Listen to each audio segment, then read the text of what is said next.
All right, beautiful people, welcome in. Happy Saturday, your time. It's Sunday, our time. We are here and ready to have a good stream with y'all.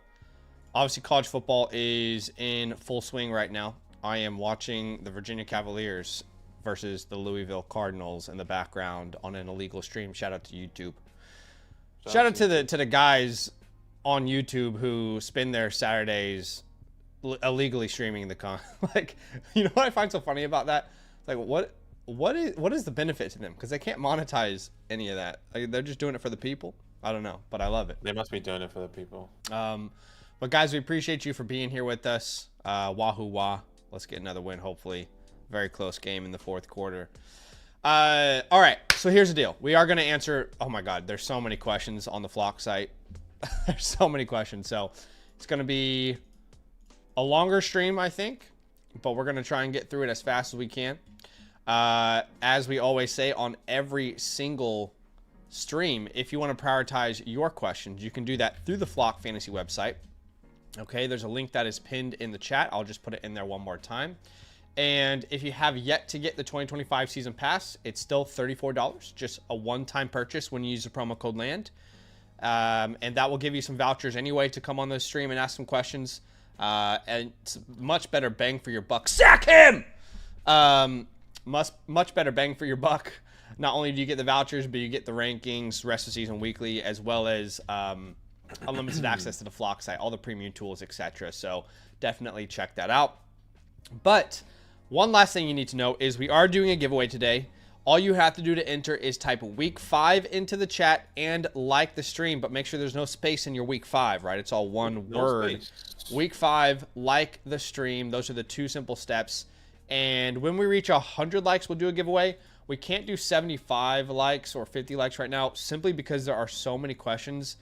We got to get down to business. Yeah, okay? We got to go. So we got to go right now. Let's do the damn thing. Appreciate y'all for being here with us. Okay, Badaki, we'll do team reviews at the very end. Matt Bear 13 says, also offered Swift and Hollywood for Sutton, but I just need to know if this trade is worth it. Thanks. Also offered Swift and Hollywood for Sutton. Nah, I just wouldn't do it. I would just rather keep Cortland Sutton. I like his long-term projection. You're in a 10-man start 7. You're probably not going to start. You're probably not even starting Cortland Sutton, which is absolutely right. So, but I would just rather hold him over Tony Pollard. You're not starting Pollard if your team is good. That's for sure. Yeah. And he's like the biggest sell high in my mind. I mean, these are two of the biggest sell highs in fantasy football, in my opinion. And most people don't even want them, but I would still sell them for the value. So I would much rather have a Sutton than those two names. I agree. JD 23. Yeah, sending away Jordan Addison and getting Daniel Jones and Alec Manor in a 12-team start 8. I guess my question is, who's your quarterback if you're a Joe Burrow owner? Well, you have Justin Herbert. I wouldn't be too concerned about that. And you don't have the strongest running back room. So you don't have much flex either. Yeah. Yeah. No, I'd rather hold that. I think you need to hold and stream the position instead of making a move like that. MV Benson is sending away Slayton for Higgins. Yeah, take Higgins. Yeah, every single day. It's basically the same thing except a much better player. Zen super message here says full PPR. Should I drop Pacheco for Brashard Smith? No room to keep both. I mean, look, Brashard Smith improving his workload is a projection right now. I brought him on the stash video because I do think he's a great stash. I do think he could break out, but that's a could right now. I would say Pacheco has more inherent value, but I would not be surprised by week 7, 8, 9 where Brashard Smith has the most value in that backfield. But it also doesn't seem likely they move away from a true 3-headed backfield. If you're in a small league, like if you're in a 10-team league, I would do it. If you're in a 12 or a 14-team league, then I would hold and try and sell Pacheco for something if you could. Yeah, I'm okay with that. All right, Ted Smooth at the running back position. Yeah, you're going to start Cam Scatterboo. You got Nico Collins. You're going to start Emeka Mbuka. Well, I don't think he filled his lineup out correctly because Oh yeah, 1, start 2, 7. 3, You're 4, right. 5, 6, 7, 8, 9. The way he's filled this out is that he has 9 starting spots, even though he's labeled it as start 7. So I'm just Yeah, going to you're assume right. that we have to figure this out. So you would sit Scadaboo here. At wide receiver, you'd start Egbuka. And then you'd have one flex, and you'd probably start Judkins. So I'm assuming we'd have to sit Pickens, McMillan, and Scadaboo. And Scap. Yeah, you're right. Yeah, I think that's his question there. Um, Cup in 96 says, I could pick up Jay Williams or Rachaad White for flex. What's Jay Williams? Jameson or Javonte? I don't know what Jay that is. I'm going to go Juwan Johnson here if he is good to go. I haven't seen reports that he's not good to go. I don't know if he is good to he is good to go, but Taysom Hill is on the comeback. I so saw that. Yeah, shout out to Kim K. Juwan Johnson or Zach Ertz? With no Terry and Debo that is injured. Yeah, no Terry, Debo. Debo's playing. I think that was more just a Veterans Day of rest. I'd still pretty aggressive about starting Juwan, I think. Juwan. Yeah. My gut is telling me Zach Ertz, but if your gut's telling you that, no reason not to trust your gut. I'm 0-4 for a reason. The Flock League. Maybe my gut's wrong. Look, actually, I'm still leaning on Juwan here. And then in your flex spot, I would say if that's Javonte Williams, you should pick him up. Sure. This is an 8-man league. I would pick him up and start him. Yeah. Over these guys. If that's Jameson Williams, am I picking him up and starting him over names like Lad McConkey or Hunter Henry? Probably. Yeah. Probably. I'm not going to say 100% yes, but probably. Yeah, I don't think it's 100% yes either. So Godwin's the safer play, but of all these names. But I think Jameson has a higher upside. So. Yeah. All right. I'm there with you. Yep. Chill. And yes, we just talked about the Taysom Hill activation. And you know, we should be careful. I currently have Zach Ertz on there, by the way, just FYI. He didn't have Zach Ertz as an option. No, I'm talking about my team. Okay. Zach Ertz or Juwan Jennings. Right. Well, look, you have to be careful assuming what the Saints did in the past is what they're going to do now. That's a different coaching staff entirely. So, for example, if we were convinced the Saints were going to do what they did in the past, then why is Alvin Kamara getting like 3 targets a game? So it's not the same staff. I think they really like Juwan Johnson, but I guess we'll have to wait and really find out. Okay, Child Ra. Josh Allen, Scadaboo, Javonte, Egbuka at wide receiver 2. For me, this is worthy. I agree. Then at flex, wow, you lost Hubbard, Bucky. Well, are you going Tet or Rico Dowdle? Where would Rico Dowdle be ranked for you? I'm still going to go Tet, but let's have let me pull it up where Rico's at currently. I would probably put Rico Dowdle as my RB. I have him as RB 27 currently. Ooh, I think that's too low. Okay. I'd put him like RB 21 range. Okay, so I still have names like Jordan Mason, JK, Chase Brown over Rico. I have Travion Henderson over Rico as well. So I guess I don't know what range you have him in, but I can understand it. I have Rico over names like Ken Walker, J.K. Dobbins, Chase Brown, Tony Pollard, Rachaad White. It's close between him and Rachaad White. Yeah, I have all those guys higher. Like I have Rachaad White higher, Ken Walker higher. Yeah. I love McMillan, but I think versus the Dolphins, I would find it hard not to play Rico, so I'd probably put Rico in there. Yeah, that makes sense. The bye. It says May versus Daniels and Woody versus Olave. Well, we're going to start Jaden Daniels if he plays. He is playing. And then he's confirmed playing. Sorry, yes, he is playing. You're right. And then I would be going Woody Marks over Olave. Big fans of Woody Marks this week. He's got a great matchup. Chain Gang would be sending away a first and McConkey for JSN. I'm fine with this. I do think you're selling Lad McConkey at the worst time. However, I think McConkey's going to be very good. However, JSN's elite. So I have no problem making this move. By all metrics, by all numbers, by all statistics, Jason is shedding into the next Amon-Ra St. Brown. He really is. Yeah, I'm there with you. Zen, Dez, Emeka for Marion Hampton. That's pretty Start even. 8. It is pretty even. I think it just depends on what you need. If you need a running back, I'm assuming you're doing this trade because you need a running back. It looks like you probably already did this trade. Yeah. Or, either way, Marion if you need running back, I think it's dead even, and I'll take Hampton here. It's fine. Yeah. All right. And Nico says Egbuka, Quentin Johnson, Scat in the flex, or okay, Waller or Hunter Henry. I don't have enough inbuilt trust with Waller yet. I would lean Henry there. And I'm starting. Yeah, I'm starting Scattaboo. Oh wait, Egbuka. You can't say Egbuka. Yeah, you can't say Egbuka. But would you start Scattaboo over Johnston? Probably not. It's close though. Yeah. It's a good lineup. All right. I agree. 13 code 13. Quarterback Josh Allen, running back I am seeing, I guess this will be Rico and DeMarcado at the moment, and then at the flex is probably going to be,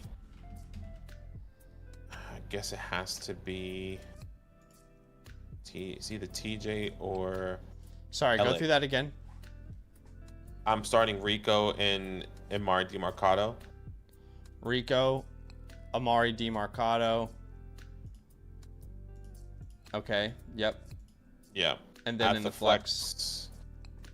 At the flex is between Elick and TJ for me. I think I'm going to go TJ. TJ has a safer floor. Elick has a higher ceiling, but I'll play TJ. Yeah, I'm gonna play TJ. 13 code is back. 13 code, another one here. He's asking. By the way, there's a chance Tyrone plays, which is kind of surprising. It says doubtful, unless there was a new report that just came out. Okay, right. I just know he was limited in practice, so I didn't know exactly what it meant. Yeah, he practiced, but still doubtful. At the flex position here, I see J.K. Dobbins, and then I'm going to be starting, I think, David Montgomery. I need to double check now with Rachaad White. Let's see. I have Rachaad White higher, so let's go Rachaad White there. Okay, I will be sitting Dobbins instead to play Rashad and Monty. Sure. It's not anything against Dobbins. It's because they play the Eagles defense, and that's not a great matchup. Monty versus Cincinnati, smash. Rachaad White in a bigger role, smash in that offense. So that's my rationale. That makes sense. Nardon, what's up, man? At the flex spots. Well, Genty's got to be in play. You can't sit Genty. Yeah. Genty's going to be in play. I would start Genty over Woody Marks there. Yeah. I would still start with Javonte Williams for me. I understand you want to put Woody in your lineup. I would too. You should definitely use one of these running backs to upgrade your receiver room, because everybody needs running backs right now in fantasy football. And if you can find a way to flip, 1 for 1, that way your lineup each and every week isn't as difficult to set. I think that will put you in a really good position. Appreciate you, man. Agree. Mr. Filthy Wubs here. Go ahead. I have Lando. Wow. So Okay. Well, he says traded Hampton and JSN for Puka. Wow, that's crazy. Well, Woody Marks is your best play here at running back. Looking at your running backs now, man, I love Puka, but I am not so certain you should have traded away Marion Hampton and JSN, my friend. This look, you have a lot of probably options. made your lineup worse, but I wonder if you did this trade before Trey Benson injury, thinking that you would have enough running back with Trey Benson, Woody Marks, Zach Charbonnet, but now that doesn't feel as comfortable, which is unfortunate. But you are going to be starting Woody in that RB2 spot. You started CMC and Puka. The problem is you already had premier players with JSN and Hampton. I love Puka. I have him in the flock league. No one's a bigger fan than Puka, right, than me. But at the same time, you lost Hampton, a top 10 running back rest of season, and you lost an elite receiver in JSN, and now you have to start Jordan Addison every week. Yeah, it's not ideal. I know London will be back. That's obviously going to help you, but you still lost, elite running back depth. I love Puka. I just think that was too high of a price to pay. I would never want to see Puka get injured, but you're one injury away from being in a terrible position now. But, I mean, there's a reason you went to 4-0. Sometimes we shouldn't overthink things. Anyway, that's not helpful to him right now. At the flex, who are you starting here? Tough call. I mean, it is a tough call. Charbonnet, DeMarcado, Carter, all in a row there. Shakir is a safe play. That's kind of where I feel like Shakir is like touchdown or bust right now as well. So I'll probably go Charbonnet here. Actually, I'll probably go Michael Carter. Okay, I'm gonna go Zach Charbonnet. I feel more comfortable with Zach Charbonnet. Lando here. You say who else should I add in this with Marvin in this deal? So anyway, Marvin, you're receiving Chuba and Mike Evans. Well, you're getting two guys here that are hurt. And my initial thought is don't do this trade. Maybe you're trying to sell low or buy low on some of these guys. You have Marion, Travion, Woody, Zach as well, Zach Charbonnet. I don't really have a reason why you should do this. This is a start 9. That's a tough one. I mean, I would say... I guess your wide receivers that he's worried about are names like Brian Thomas, right? So he's going to get Mike back. I would prefer to take the Hubbard and Mike Evans side if you can afford to wait on them. Hubbard looks like he can miss multiple weeks. Evans, obviously, we know he's going to be out for a little bit, but if you can afford to wait on it, I would be fine to take that side. If you need wins right now, you need to keep Marvin looking at your lineup. Macho is sending away Brees, Adunze, Thomas for Puka. Now, this is a 10-team start 7. 10-team start 7. If he did this trade, he would look awful at running back. Just truly awful. When Tyrone Tracy comes back, what are you going to do, brother? I mean, Cam could still be that rest of season guy, but there's just way too much risk for this, in my opinion. I agree. I wouldn't, as much as I love Puka, I think you have enough depth there and guys to play with, so I would just hold that. Yeah. If you even had like another like David Montgomery or something on your team, then this would be easier to say yes to. Yeah. I mean, can he? Maybe if he gave him Dobbins, you do it. But it's a close one. Zay is sending away Javonte in London for Gibbs. A lot of 2-for-1 deals right now. Javonte in London 7. For Gibbs. It's a small league. You have a lot of depth. I'm okay with this trade. If you make this move, you're starting Hurts, Bijan, Judkins, Gibbs. Oh, sorry. Yeah, Gibbs. London. With Rome, Jake. But he loses Rome, no? No, I thought it was London. Oh, right. Javonte in London. Rome, okay. I'm okay with this trade. I think this helps you. Your flex, I still like. I would like to start Quinshon Judkins in that flex spot. Your wide receiver 1 and 2 will be Rome and Tet. I think that's good enough. And Terry's going to come back. You can wait on Terry. Chris Godwin just came back as well. So I think there's depth there. I think this makes your team better. You have the RB1, or I guess 2 top 5 running backs for the rest of the season in Bijan and Gibbs, and Quinshon, who is still going to be, like I kind of said, he's ascending. Appreciate you, Zay. Lord of the Falls here, sending away Travis Etienne, Jameson Williams for Jackson Smith and Jigba. Initial thought is yes, I'm okay with this. This is a start 7. I'd rather have JSN. But I think a lot of the context is depending on your team. Yeah. I'm fine to take the JSN side of this if he's comfortable at running back. Yeah, I think he is comfortable at running back. Travion Henderson, Mason still there. He has JCM, Hampton. Yeah, I'm doing this trade if I can. Yeah. Johnny Glocks sending away Puka for Marion and CD. 14 teams start 7, so harder to get depth in this team, in this league. Your team is not linked. Without the context, I'm going to say, yeah, I'm okay to take this trade. Yep. Again, context is crucial. For example, if you already have a superstar running back room, then don't do this. But if this improves your starting lineup, definitely go for it. I think you have to keep in mind that in a 14-team league, running backs are so hard to find. So if that's your scenario and you can wait on CeeDee Lamb and your team's not in a terrible position, then I don't mind this. I agree. Dang says I'm 2-2. Should I do this to win now? I think Hurts can score 90% of Allen's this year. Dynasty impact. So you're sending away. This is a dynasty league. You're sending away Josh Allen Look, and getting I understand the question. I just think you're giving away just too much of a premium player for the return that you're getting. Like, this needs to be you receiving a first and sending a second or something. Let's say that's a second, for example. That's what makes more sense to me. Hurts, a first, and Adams, and you send a second. Right? Like, let's see. Here's a second there. That makes more sense. Otherwise, I'm probably holding, unless Adams is like some huge upgrade to your starting lineup.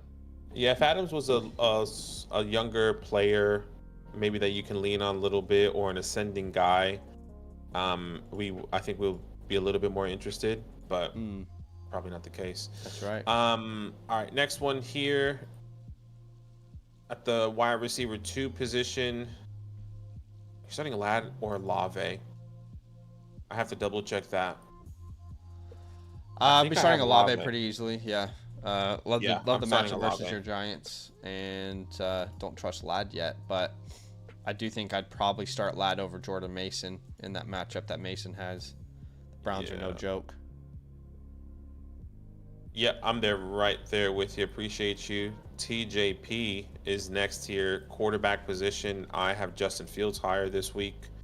At the wide receiver position, I see AJ Brown. You kind of have to lean on him. And then this is where I would have Rashad White over Rico Dowdle for me. Very close. I understand. I'm going to lean Rico just with the matchup versus Miami. Yeah, it's just an unbeatable matchup in my mind, so that's why I lean that way. I think we'll get all the work. Not all of it. There'll be other people involved, but most of it. All right, let's refresh. A lot of questions on today's stream. So many questions, so we've got a lot to get to. But if you guys are just joining us, you can enter today's giveaway by typing week 5 into the YouTube chat and liking the stream. And someone's asking how they can submit questions. There's a couple different ways. I think the easiest way is for you to become a season pass member with the promo code LAND. That will give you some free vouchers. It's a $34 one-time purchase. You get some vouchers. You get unlimited access to the Flock site, premium tools, rankings, rest of season rankings, etc. So definitely well worth your time. It's about $2.70 per week or something like that for the rest of the season. Okay. Appreciate you. Daniel 007 and says got offered JMO for Ladd. I'm indifferent. I think Ladd. I hope Ladd's going to be better, but at the moment they're both not doing too well. I've thought about this. Like, if someone offered me Ladd, would I take that over JMO? I don't think I would. I think I would keep Ladd right now. And maybe that's bias in me, but it's. You think you would keep JMO? Sorry. Yeah, I would keep JMO. Sorry. Okay. It's Ladd has not been reliable anyway. And if you're going to go for boom busts, why not go with the biggest boom you could with the Jameson boom? So that's where I lean. Danny with another question. Chase Brown and Ladd McConkey sending away for Woody and DJ Moore. I'm indifferent. I think I would still rather keep Chase Brown and Ladd. There's no rhyme or reason. I think they're kind of both of the same input, in my opinion. Yeah, no, I hear that. I definitely want Ladd over DJ Moore. I think you're selling way too low on Ladd here. However, I would rather ride the Woody Marks train than the Chase Brown train right now. Yeah, I would agree. That's where things are difficult for me. I do think Cincinnati's offense is going to get much better over the course of the next couple of weeks, but man, I would just be shocked if Woody Marks doesn't have like 17 touches in this next game. You know what I mean? The way that they have talked about him over the course of the last week, the videos that have come out, I mean, I as the Woody Marks owner in the Flock League have been so in tune with this because of my own mental health. And one of the things that I watched was they had like this little documentary they put out off of last week, right?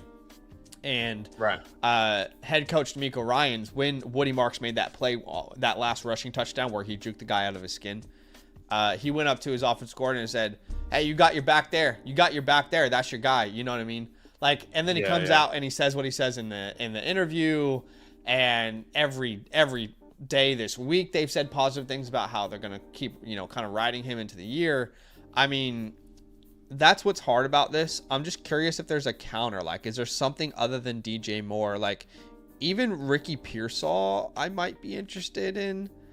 I wonder if you can get Ricky in this somehow, or I'm just looking at your lineup right now.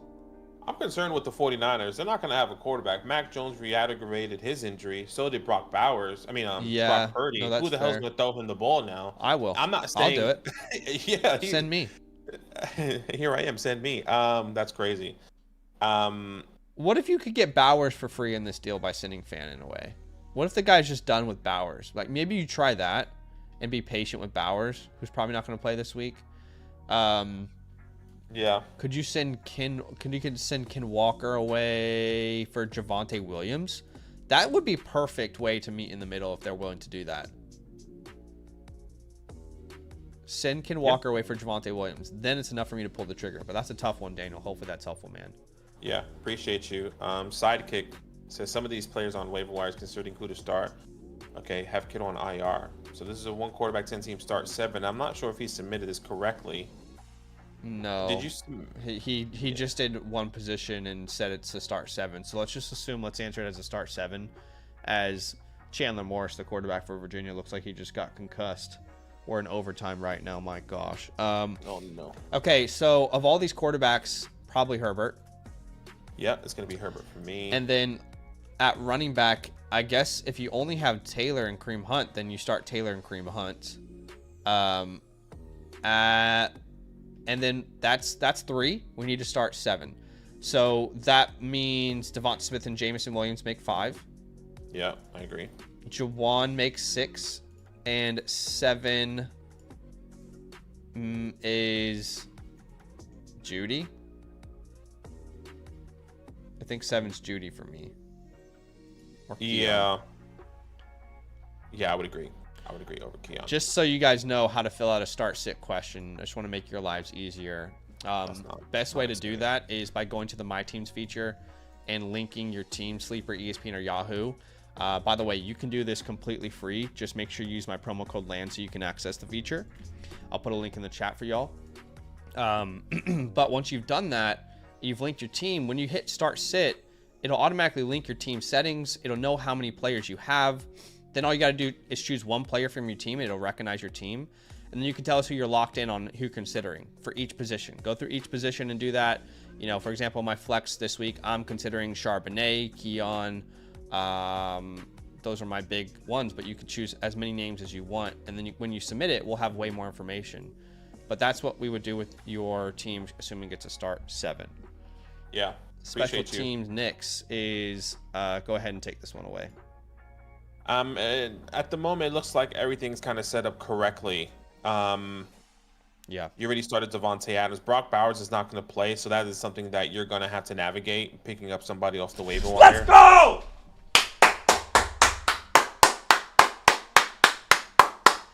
don't know what happened, but Come on, baby! Wahoo wah! That's another overtime win. 2 weeks in a row, baby. 2 up, 2 down. The Virginia Cavaliers, ladies and gentlemen, are 5-1. Sorry. My bad. Yeah, I mean, but you do need to have other options for Brock Bowers. I agree. Let's give him some streaming options here. I mean, at the tight end position right now that are probably available in a this is an 8 team, so there's going to be lots of options. I mean, if Dalton Kincaid's out there, or Dallas Goedert, TJ Hawkinson maybe could potentially be out there. Brenton Strange. Brenton Strange is probably out there. Desperation, Tommy Trimble. Yeah. The Mason Taylors of the world is also interesting. But you should have plenty of options. Find the best available tight end on your waiver wires. Pick him up. Are you sitting Sutton here over Tet? I think I'm starting Sutton over Tet. I know the matchup's tough, but that's where I'm going still. I would sit Sutton. Yeah, I'd play Tet. Okay. Just don't like If those anything, boundary corners. if anything, but I would sit Jordan Mason and exactly. start Ted. That's where I was gonna go. Yeah, don't trust Mason in that matchup. Okay, good. So we're on the same page. Yes. Let's refresh here. Yeah, let's refresh. I think McLovin is next. McLovin, yeah, McLovin is next. You go ahead and take it away because it's loading for me on my end. That's okay. So he's starting Jaden Daniels, Travis Etienne at RB2. This is Rico Dowdle for me. At wide receiver 2, got to start Zay, even though it's he's out without his quarterback. Hawkinson or Henry? I lean Hawkinson here slightly. I just don't like the matchup for Henry, but I don't blame you if you just want to put Henry in there. Yeah, I have Henry higher. He's definitely got more motion so far. And then I'm not going to sit Pittman for any of those flexes. I agree. Appreciate you. Mr. B said traded Chase and Pacheco for A.J. Brown and Breece Hall, 1 and 3. Not bad. I don't mind that. Yeah. At the running back position here. Yeah, I'm starting Woody. Let me just triple check that because I really like Rashad White, but okay, I have Woody over Rashad, so just wanted to double check that. Yep. Then in your last flex spot, for me, this is Rico. Yeah, it's gonna be Rashad White anyway. So for me, at the flex. For Badaki, for me, Rico Dowdle versus the Dolphins, I just think he's gonna get so much work. I find it hard to sit him, but I understand Rashad White too. My only concern is how much work will Sean Tucker get. That's why Rico gets the little edge for me. Yeah, Port 45. So the hardest line of decisions thus far. All right. Well, hopefully you started Kyron because he just shot the 30 bomb. Yep. But I'm assuming you didn't. So let's put Kyron in. Then for me it will be Quinshawn over Ashton. Okay. Then it will be Worthy and Nico. I have Genty one spot higher, but that's fine. That's fine. Juwan Johnson, and then at the flex, technically, this would be Ashton Genty. Now, if you didn't start Kyron Williams, which... If you didn't start him, play Michael Pittman. Exactly. Flex. Yeah. Yeah, and move those, obviously, running backs up. I understand why it's a hard decision, but Port, that's a good team. A lot of us would be dreaming about that team, so have some confidence heading into this week right now. Yeah. Good job. Delicious 07. I'm assuming he's asking for who to start out of these guys. Yeah, I guess that's the question. Is that what you think? That's where my mind went to. Okay. I don't see anything on the back end. If that's the question, then I lean Judkins slightly because of the volume. Yeah, I agree. Dan Arcade is starting Hurts at RB2. Wow, a lot of options here. It's Dynasty team. He's got Woody there. Etienne, Monty. I think Etienne's got to be in play here.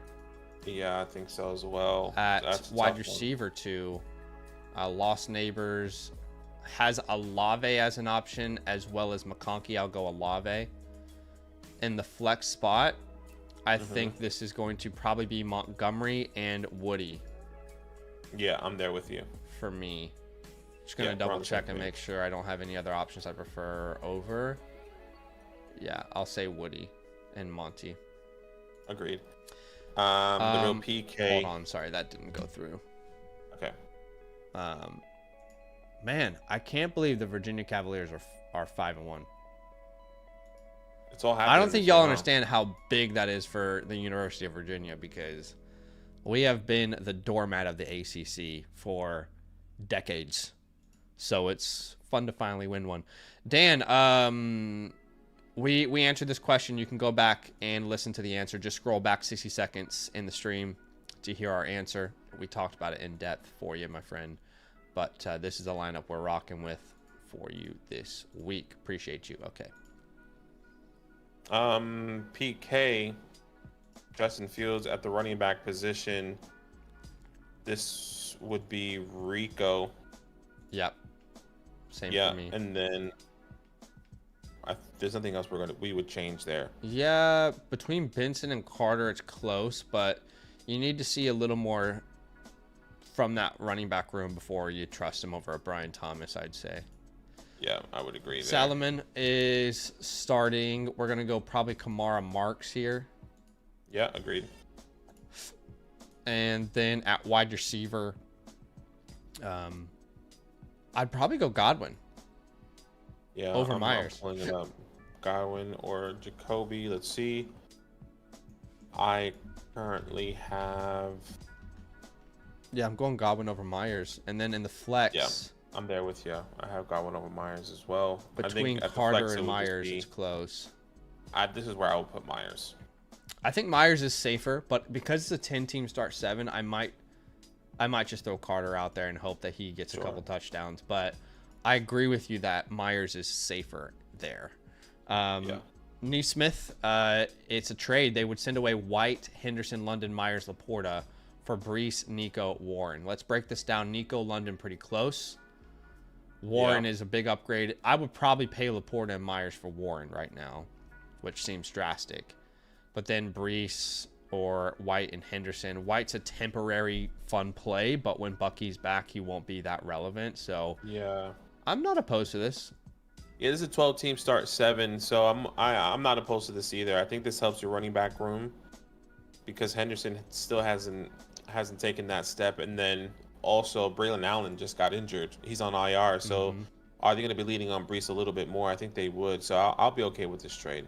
Smith. All right, next one French here. Ice Cream is at the tight end between Hurts and Juwan Johnson. Here we go. So this is what Badaki is dealing with in the Flock League. Look, I'll tell you this. I'm scared of Taysom Hill. I'm not sure what his role is going to be like. And Zach Ertz with coming back with Jaden Daniels. He's had his best games with Jaden Daniels back. Yeah. There's no Terry.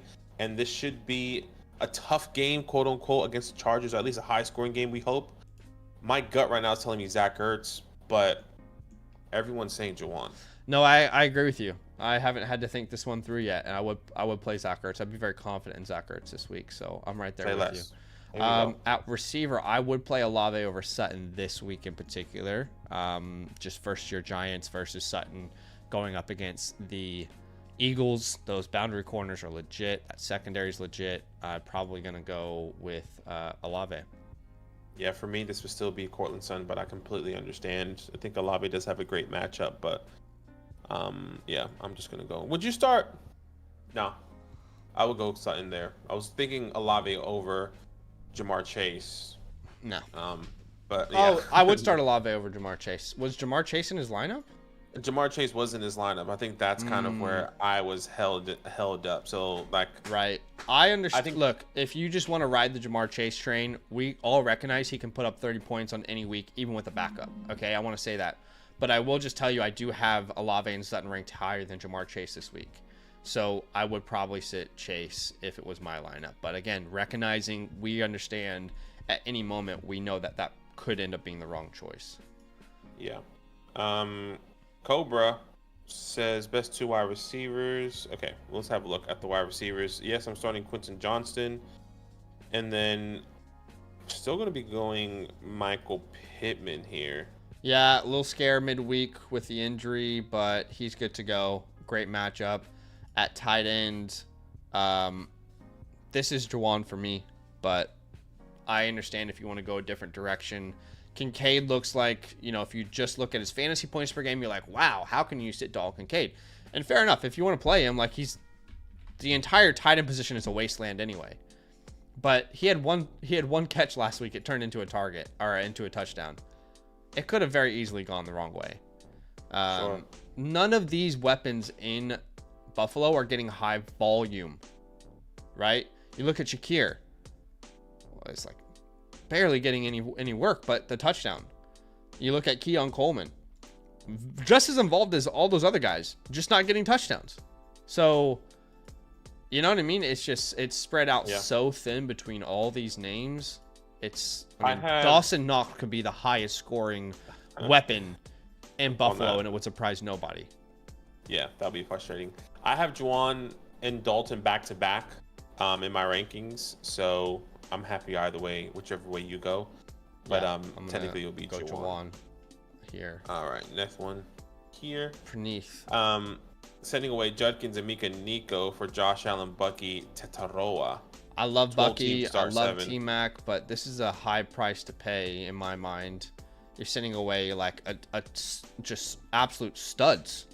Judkins, Egbuka, Collins. I mean, unless you need massive quarterback help, You've got Bo Nix right now. Look, this week is not great for Bo Nix. But if you do this trade, I don't know. Does his team really get better if he does this trade? I don't. I think him sending Nico and Mbuka it's what's stopping me. And if you told me Brock Purdy was healthy, I think I would be okay to do this trade. Hell, even Mac Jones was 100% healthy, I would be okay to do this trade. Because I think the up tier at quarterback is pretty significant, especially in the start 7. He'll have Ashton Genty. Actually, he'll have Ashton Genty and Bucky Irving once Bucky is back. Yep.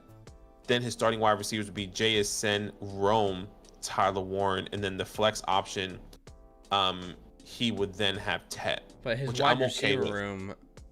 Do you get what I'm saying? Like, this doesn't make his team better. Yeah. It doesn't feel like it's making his team better for this week, but I think in the long term, I think it does. Yeah. I think it's pretty fair trade, but I think there's a lot of things to weigh. Like, how long is Bucky going to be out, or is just a 1 week stint? Is Tech going to be better? Is Mbuka going to be worse when Mike Evans comes back? I think there's a lot of questions here for a lot of players.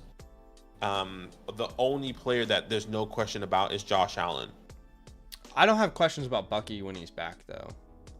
Not when he's back. I think it's more about, like, is Bucky's injury just a 1 week type of thing? I'd expect it to be 2 weeks and then he's back. Okay. If they were concerned, they would have put him on IR. Especially considering when you look at their schedule, their bye is week 9. Right. So if they put him on IR, that would have perfectly let him come back after the bye. To me, that indicates that they don't think it will be 4 games. I think it will be 2. So if Bucky misses 2 games, then are you doing this trade? No, you wouldn't do this trade. You can't do this trade because you can't start. Well, you can. Travion Henderson. Well, he's starting Judkins though. Genty and Judkins. No. Well, that's what I'm saying. You're asking if he would do this trade. He will get rid of Judkins here. Oh, right. You're right. Yeah, I'm an idiot. Right. Right. Well, if you're 3-1 or 4-0, you can afford to wait. So that's my answer. If you're 3-1 and 4-0, I would be fine with it. Yeah. Okay. Ontario Lions, I think, is sending away Benson and Keenan for Johnston. I don't have a real strong opinion on this in an 8-team start 9. You know, such a small league. Go get the guy if you think Johnson's the guy. I'm fine with that. Agreed. Shiny James Cook for Saquon Barkley. Wow. Saquon will have better games. The only 100%. Reason why I say that is because he's playing the Giants the next 3 weeks of the season. Yeah. The expectation is that he should have his 2 bounce back games. And volume is not an issue right now. No, exactly. Volume is not an issue. Other than that, he does kind of have a favorable matchup in the playoffs if we really break it down. I think long term, I still want Saquon. I mean, he comes back. Buffalo is a great matchup for running backs. The Raiders is a great matchup for running backs. Washington in the middle of the pack. It's actually unreal second half schedule for Saquon. I think the only tough game is against the Packers and against Detroit. Everything else should be. Cam just went for like over 100 against the Chargers, but that's a whole different conversation. But anyways, yeah, I would still rather have Saquon, but James is doing phenomenal. Yeah, sure. I agree. Very close. If you can make it a 2 for 2 where you slightly upgrade somewhere else, try that first, but that's fine.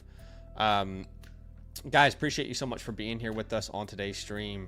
We do have a giveaway we're doing today. After we reach 100 likes, which are already halfway there, we're going to give away some free vouchers on the Flock site.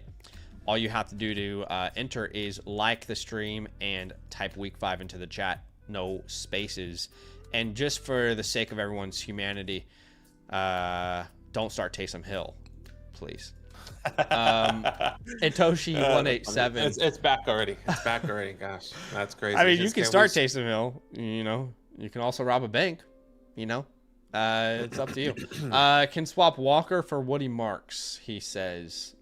So he would send away Hampton and Ellick for Walker and JSN. I mean, that's pretty exciting. That is pretty exciting. I mean, look, JSN and Hampton are pretty much dead even, so you're selling Ellick for a very usable piece. I am okay to do either trade. I would rather go with Kenneth Walker just because I feel safer, and I've been saying this, and there's no reports come out. What if Joe Mixon comes back?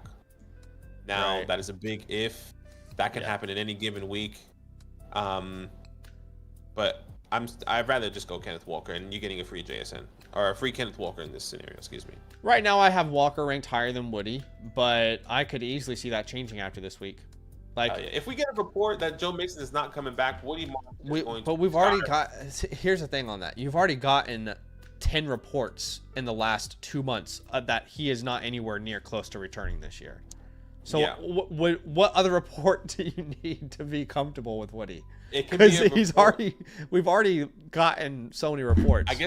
I guess at any given week you can get a report that, hey, Joe Mixon is going to return. But yes, as we get closer, as we get further and further into the season, it's looking unlikely like Joe Mixon is going to return. But and their bye weeks week 6. So in week 6, you know what? Joe Mixon has his window, and it's like, oh shit. What happens? What happens for rookies after the bye week, Badaki? Sure, I get. They start getting more opportunity, and everything starts to happen for them. I completely understand. I mean, if anything, I thought you were going to talk about his bye week to talk about how excited we should be about Woody Marks after his bye week. After bye weeks, rookies always get a bump in production. If they're going to be used in the offense, I should say that. If they're going to be used in the offense, if they have plans for them, they always get a bump, which is why I'm stashing Kyle Monangai, this week. That's why I'm stashing Kyle Monangai. That's why I'm stashing Luther Burden this week, because I want to see after this week, after their bye week, what does their role look like? Does Zacchaeus get eliminated from the game plan? Look,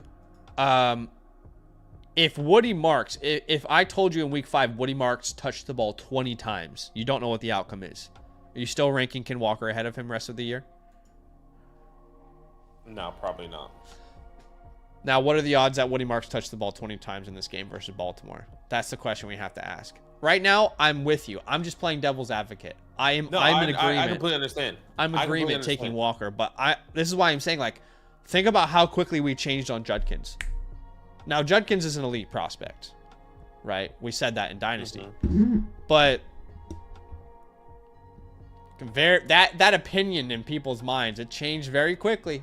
Changed very quickly from calling Nathan a clown to saying, wow, actually, Judkins, he could have got him later, but great pick, So, anyway, we're going to take Walker and JSN here, but I'm just playing devil's advocate. That's it. Like both. Dynasty ties. This trade was going to include Benton, but he's on IR. Is this too much to get Bowers? Yeah, it is right now. It is. Yeah. I mean, he just got ruled out. Does that mean he plays next week? He's not healthy. He's even talked in interviews that he doesn't feel like himself. It's just not good when someone is dealing with this injury and they've been playing through the injury, meaning that those snap percentages are going to go down. There's going to be limited workload. They're going to be trying to force the ball in other directions. We're going to be using him more as a decoy rather than being the main guy in this offense. It's just going to be a lingering injury until he's for the rest of the season, unless he goes on IR or unless he misses 2 to 3 games and says, you know what, wait until I'm 100%. And I'm not sure that's going to happen with Bowers, because that bye week is in week 8. Maybe after week 8, if he misses, let's just say hypothetically, the next 3 games, then he could potentially be 100% after that. But that's a big if. Okay, I found the report that I was referring to when he talked about his own health. So, Brock Bowers said he's not allowed to share the specifics of his knee injury, but added it's been frustrating to deal with. Quote, I want to be back going full speed, being able to separate from guys. I feel like I can't really do that to the best of my abilities right now. I mean, so when is their bye? Week 8? Yeah. I don't know. If they can just have him sit for the next 3 weeks, ideally, if you're a Brock Bowers owner, you hope for that. It's not ideal because you need to win games depending on your situation. But ideally, he just needs to have a couple weeks rest. Yeah. That's what it seems like. But unless it's like a surgery and he needs to have a surgery. But it's crazy to say that this isn't really attractive, but it's just not. It's just not. I mean, can you get Chuba Hubbard thrown in or something? And if you're a 4-0 team, then you wait on this. Otherwise, you just hold. It just sounds crazy, but it's just not that attractive. I don't know what the question is here from Mel. From Mel. Basically, Yeah, the way that they've posed this is they're receiving 6 players for free. Nice. 2, 3, 4, 5, 6.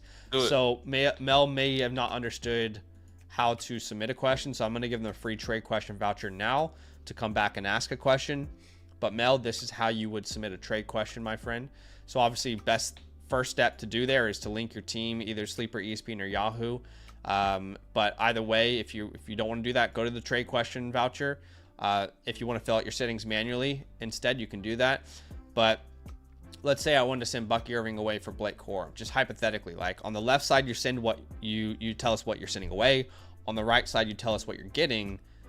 Right now, the way you've posed that, we don't really understand the question. There's no text either, so it's hard to really know what to do. Sanjo says need help at running back and flex, going for upside 1 and 3 right now. So at running back, upside running Dowdle. back. Yeah, Rico. And then upside, Pollard's matchup is enticing. I mean, look, if there's no right answer here, and this is unfortunate. If we're going based off matchup, technically, DeMarcado has the best matchup. I'm not sure if we can tell you that there's going to be upside there. Most of the reports that I've seen is he'll be a 3rd down back, so like Jeremy McNichols kind of, but yeah. So like, I'm not sure. We're kind of closing our eyes and picking the guy that we just hope scores the most points, and there's no right answer here. If you want to swing on upside, then it's probably Henderson, but my rankings say Pollard.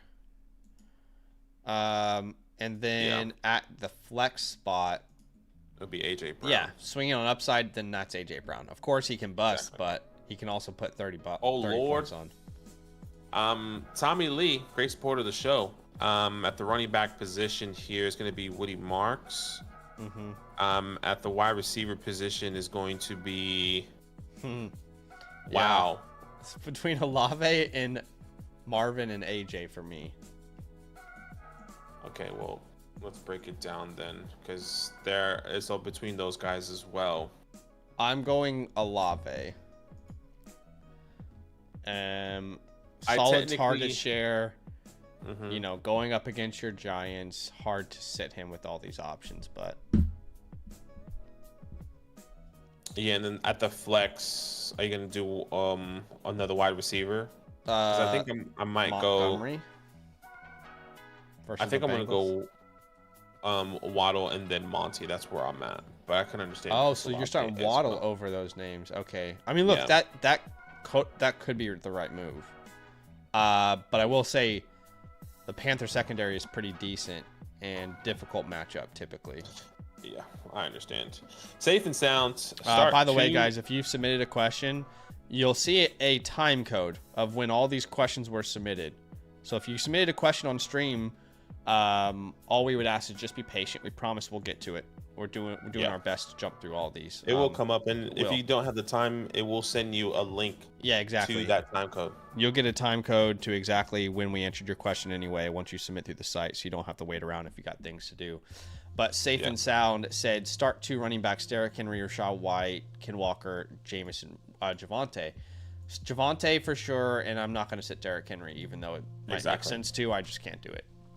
I agree. He's probably going to be the feature of their offense. Safe and Sound says have Keenan and Ladd and JMO pick 2 to play, or play Allen and pick Franklin, Kupp, Wandale, and play one of them as wide receiver 2. Well, I'm starting Keenan Allen for sure. Yeah.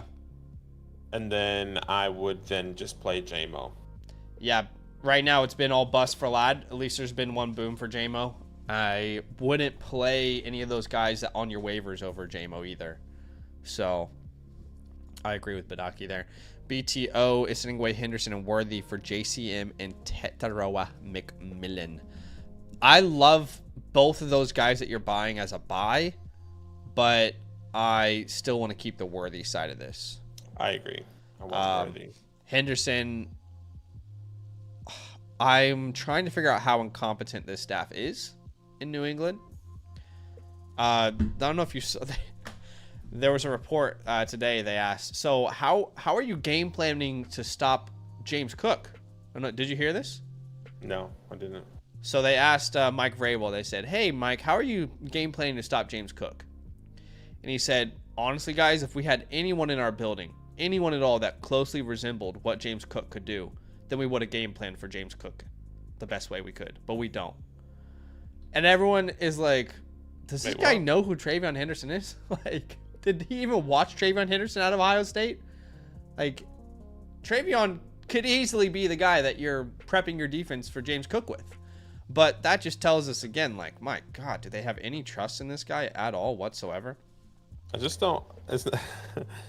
I wonder if Mike Vrabel was like, "Look, I appreciate the question, but actually, we're more worried about Josh." Right. Like we respect James, but like we're trying to find the person that kind of gives us the game plan for Josh Allen rather than James Cook. But I understand that thought that what you're saying as well. Like, you know, I'm gonna keep Henderson and Worthy though. I do think at some point JCM takes the role. I don't know when that is, and if that happens this week, like for example, Woody Marks. The thing with Woody Marks, like you can't really say, "Oh, well, Woody Marks, he just randomly took over the role one week." Yeah, but the trends were all showing his role increasing. You know, every week his role increases.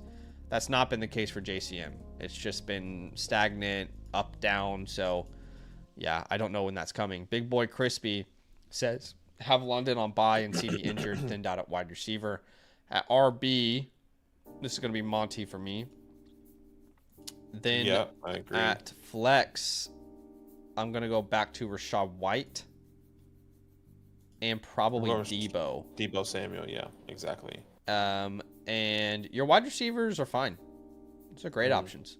You're in a good spot there, Big Boy Crispy. Okay, Nate Dizzle is starting Fields, Kamara, Achane at wide receiver. Oh gosh. Probably gonna throw Jamar Chase in there and hope for the best. Yeah. At tight end, I'm gonna start Hunter Henry, and in your flex spot, this would be Rico Dowdle for me. Yeah, for me this would be Rashad White. But yeah, and I can understand where you're coming from. Again, if you haven't heard, I just love Rico Dowdle's matchup. That's my rationale.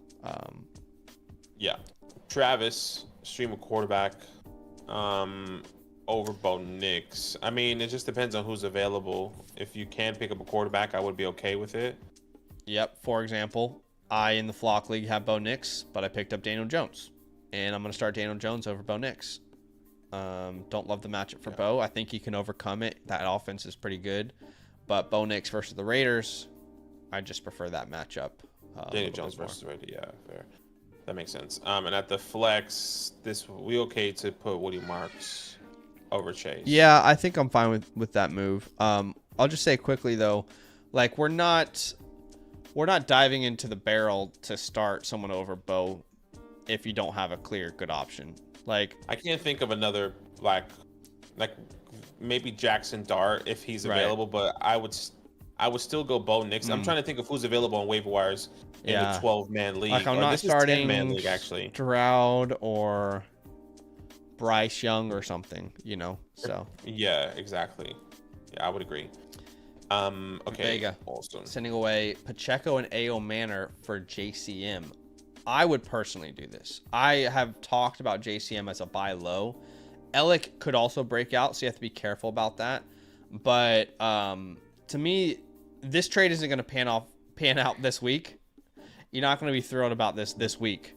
The idea is that in the next 3 or 4 weeks, you'll see JCM slowly take over the role, which there's some positive reports coming out from that team and from interviews about JCM and how his role could grow. So I'm fine to do this, but yeah. Yeah, I'm okay. I'm okay to do it as well, especially if some of these guys aren't sitting on your bench. You might as well hope for the breakout.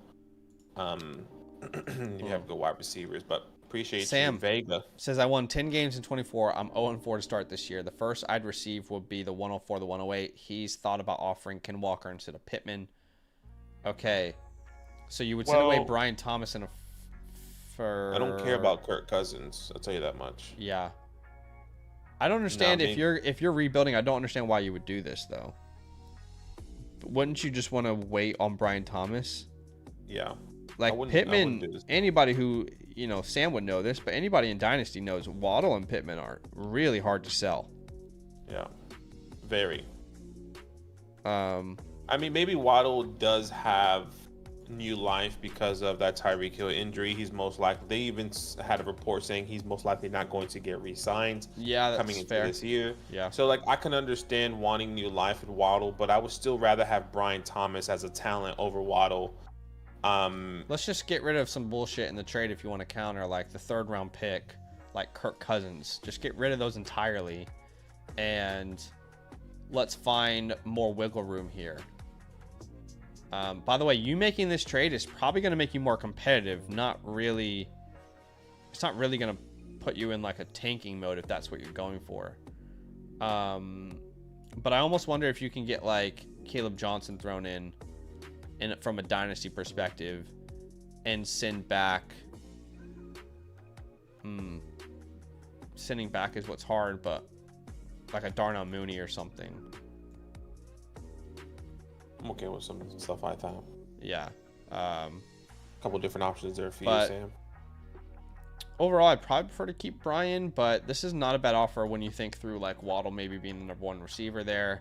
It's just if things don't improve for Waddle and Pittman, which obviously Pittman is much better so far this year, then they could be really hard to sell. But I'm fine with that if you can make a counter like that. Good question. Appreciate you, Sam. Yeah.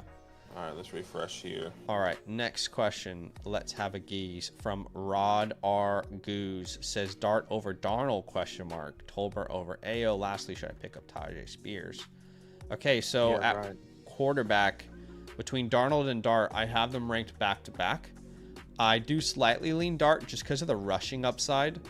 Yeah, I'm there with you. 10 rushing attempts. His first start was fun. He plays the Saints. And then in your flex, between Tolbert, Kendre, and Alec A.O. Manor. Turpin, I believe, is out. Is that official? Let's see. Turpin won't face the Jets. He is out. So that's interesting. Yeah, look, I don't know if I mean, 6 targets last week. I think he's technically the best option. Alec is an interesting start. I think he'll be. I'm gonna go Jalen Tolbert. Yeah, I mean these are all desperation plays, but I agree with you. Now that Turpin's out, he'll have to be used, I think, or he could be complete non-factor. That's the reality. Yeah. All right. Next one here. Jaden Daniels. Jaden Daniels or Justin Fields? I'm going Justin Fields. Are you? Justin Fields over Jaden Daniels. Yeah. Sounds crazy to say. I don't think that's insane, but I just can't sit Jaden. But yeah, I don't think that's crazy. I really don't. It's a great matchup for him. At running back, I am going to start Woody and Montgomery. Yeah, Monty, because JK doesn't have the best matchup. At receiver, Amon-Ra and Amon-Ra, Garrett Wilson for sure. At the tight end position, obviously Jake Ferguson. And then I think this is where Dobbins or Keenan, right? I'm gonna go Keenan Allen. Yeah. Yeah, we're on the same page. That was like a weird glitch there. All right, Woody Marks or Travion Henderson. This is a funny one because like there's a real world where if you make this trade, it feels so bad next week. Can I explain what that world looks like? That world looks like Ramondre Stevenson has 15 touches, 60% of the snaps. Henderson has 30% of the snaps, 9 touches. Gibson has 7 touches, And then Woody Marks has 20 touches and is a clear back in Houston. Like as quickly as next week, this could feel terrible if you make this move. Yeah.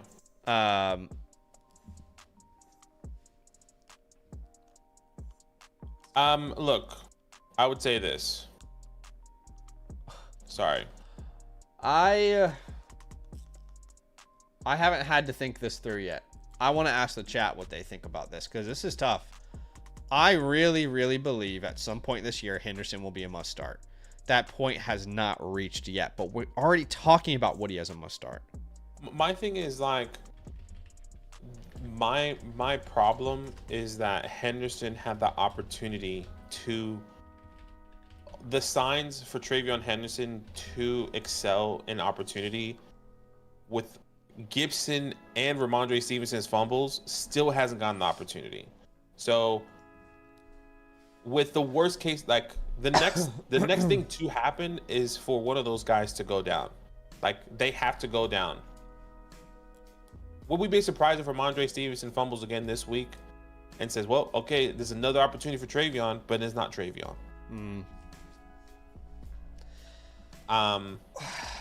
See, I thought I was too high on Woody. I looked at rest of season rankings for everybody on the site after this week, and I just wanted to know, like, what does everyone think of Woody Marks now? I'm always just curious, you know? Like, am I too high on him? Am I irrationally too high on Woody Marks? And here's what I found. I am the highest at RB24, no surprise. Mason has him at RB29. Avery RB36, which I find just disrespectful. Danny at 27, Corey at 28, and Nathan at 31. So I am the highest. But according to everyone's rankings on the site, I am way too high on Woody Marks, and even I still have Henderson over him right now because of what I'm banking on for the rest of the year. But at this very moment, can you guys please vote in the chat? We need your help with this one. There's a poll in the chat. We need your help. I didn't rank him as high as I wanted to because I didn't want to be that guy, you know? I don't want to be that guy who's like, oh, you have Woody Marks on your team, so you ranked him too high. Does that make sense? Like, I wanted to rank him higher for rest of season rankings, but I purposely didn't because I was worried that everyone's going to be like, oh, wow. Clearly the guy... See, like, go look at the video we just released yesterday. I can't do any content without people being like, oh, because of your Flock League team, you did this. You know? It's like, I can't make any content without people talking about the Flock League team and me showing bias or something. But look at the chat. I mean, 75% of people prefer Woody.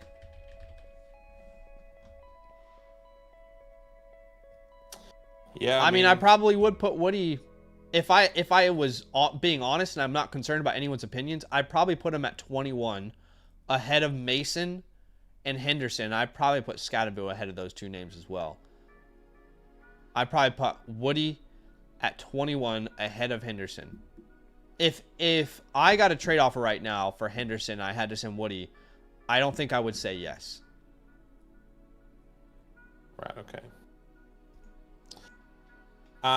Look, I hear you.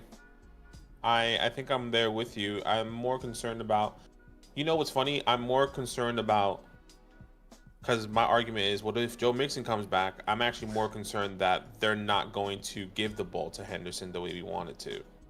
So, well, it's funny because, yeah, what if Henderson comes back? Well, Stevenson and Gibson are involved. That's about worst case scenario, isn't it? Exactly. And it's like, with my take of what if Joe Mixon comes back, that seems more unlikely than Henderson getting the role. So I would rather have Woody Marks in this scenario. Yeah. All I want the chat to tell me is, am I crazy for wanting Woody Marks over Henderson? If I'm crazy, say you're crazy. If I'm not crazy, just tell me you're not crazy. And would it be absolutely insane? Like, what do you think is the worst case scenario for Woody Marks this week? Well, worst case scenario from a touches perspective. How well, many? exactly. What's the lowest you think his touches could be this week? The absolute lowest his touches could be. Probably 10. That's what I think. 10? If he gets 10 touches, hypothetically, this is worst case scenario for Woody Marks. 10 touches, probably 8 points. Yeah, I mean, how many games has Henderson had 10 touches in? He didn't even have 10 touches last week. He had one game with half 10 of his touches. games he's had 10 touches. This is not anti-Henderson. I love Henderson. I would just say it would throw a little wrench depending on the context of the game if Woody Marks only had 10 touches and 8 points going into at the end of next week. I Just a little personally wrench. think his floor is 13 touches this week. That's the Mm-hmm. lowest he could get in my mind. Because he's matchup proof. This is what's so fun about Woody Marks and what should be so fun about Travion Henderson if the coaching staff knew what they were doing. What's so fun about Woody Marks is it doesn't matter what the game script is. If they're down, great, use them on the ground. Sorry, they're up, give him carries on the ground. Right. You're down. Right. He's already a Right. top 10 receiving back in the NFL, so target him through the air. I don't know. And if you don't think he's a top 10 receiving back in the NFL already, then you don't know anything about Woody Marks, respectfully. You don't know who this kid is. I think I want to keep Woody, but I could so easily see in like 3 weeks we're like, what the fuck did we not? My take thing is Henderson like for? in 3 weeks. Okay, he plays Buffalo. Then he has New Orleans. Okay, Buffalo, it's a blowout. Ramondre Stevenson fumbled the ball. Antonio Gibson can't do anything. So then, all right, we're going to lean on Travion Henderson. New Orleans, Tennessee, then Cleveland. How many matchups have we had? How many situations have we had where Henderson should have broken out? Miami week 2, Pittsburgh week 3, Carolina week 4, after the fumbles. I mean, I'm looking like a dumbass in our content because I'm telling y'all this is the week Henderson breaks out versus Carolina because Ramondre fumbled twice. At what point is it like, okay, this coaching staff wants to run it like this? I don't know. Yeah. I think it's too early to say that too, so I don't want to be hypocritical. I don't know. I'm going to keep Marks. And right now, 73 people voted in the chat. 78% of them want Woody Marks. So if this is the wrong take, I want you to come back, but I don't want you to yell at me. I want you to yell at everybody in the chat. I'm just kidding. You can yell at me. It's fine. All right, that was a long one. Appreciate you. That was a long one. Probably don't have time to do stuff like that. Nah, college. You're gonna start Jackson Dart, Woody Marks, Travion Henderson. At the wide receiver position, I am going to be. Hopefully, you started. Well, I guess not. Hopefully, but you probably didn't start Devontae Devontae Adams. was still fine play here. Yeah, it was still a fine play, just not ideal, at least from my perspective. If you didn't start him worthy, yeah, if you didn't start him worthy, and then you probably put Brian Thomas in your flex. But if you start Devontae Adams, then you put Xavier Worthy in your flex. Yeah. G Stack here at the flex position. He is wondering of Rashad White or Jameson. I'm going Rashad White here. Yeah, I agree with that. Obviously, Jameson's boom bust, but Rashad shouldn't have plenty of touches. Pilot Drew at wide receiver. We're going to go probably have to start Jameson here with all the buys and injuries. And then at your flex, yeah, Judkins makes the most sense. I mean, let's just think this through. Rice isn't available. Terry isn't. Evans isn't. Metcalf isn't. So Higgins or Jameson. I'm going to go Jameson. Yeah, I'm there with you. Breezy. Is Pacheco worth rostering as a 1-3 team in a 12-team league? Other running backs are Alvin, Woody, Tootin, Brashard Smith. Please help. It all depends on who you could pick up, Breezy. Exactly. So the better information you probably could have given us is here are the names I could pick up. I have no idea, right? I mean, who's on your waiver wire? In a 12-team league, I don't think Pacheco would be available in any of our waivers. People would definitely pick him up if he was on the waiver wire. I don't think it would have much value. The only thing I can think of in a team like this is probably, sorry to interrupt, like Malik Washington or Kendrick Bourne, who just went out. You know, I doubt Malik Washington's available, but can't pick like up right Kendrick now. Bourne Right now, in a 12 in our flock league, in a 12-man start 8 is Jalen Tolbert, Hunter Renfrow.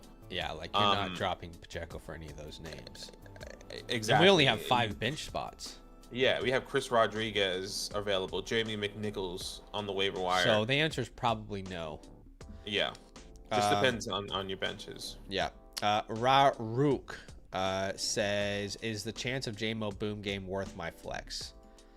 I always think it's worth your flex. It's just you can never guarantee it happens. But with Sutton, Yeah, I just can't. Can't sit Sutton. Look, I don't think Sutton is going to have a crazy game, but I think they're still going to target him in ways. And we saw a lot of opportunities last week where I think he was playing. I don't know if he was playing in the slot. I don't have the numbers, but I felt like he was playing in the slot often in that Sunday night or Monday night game.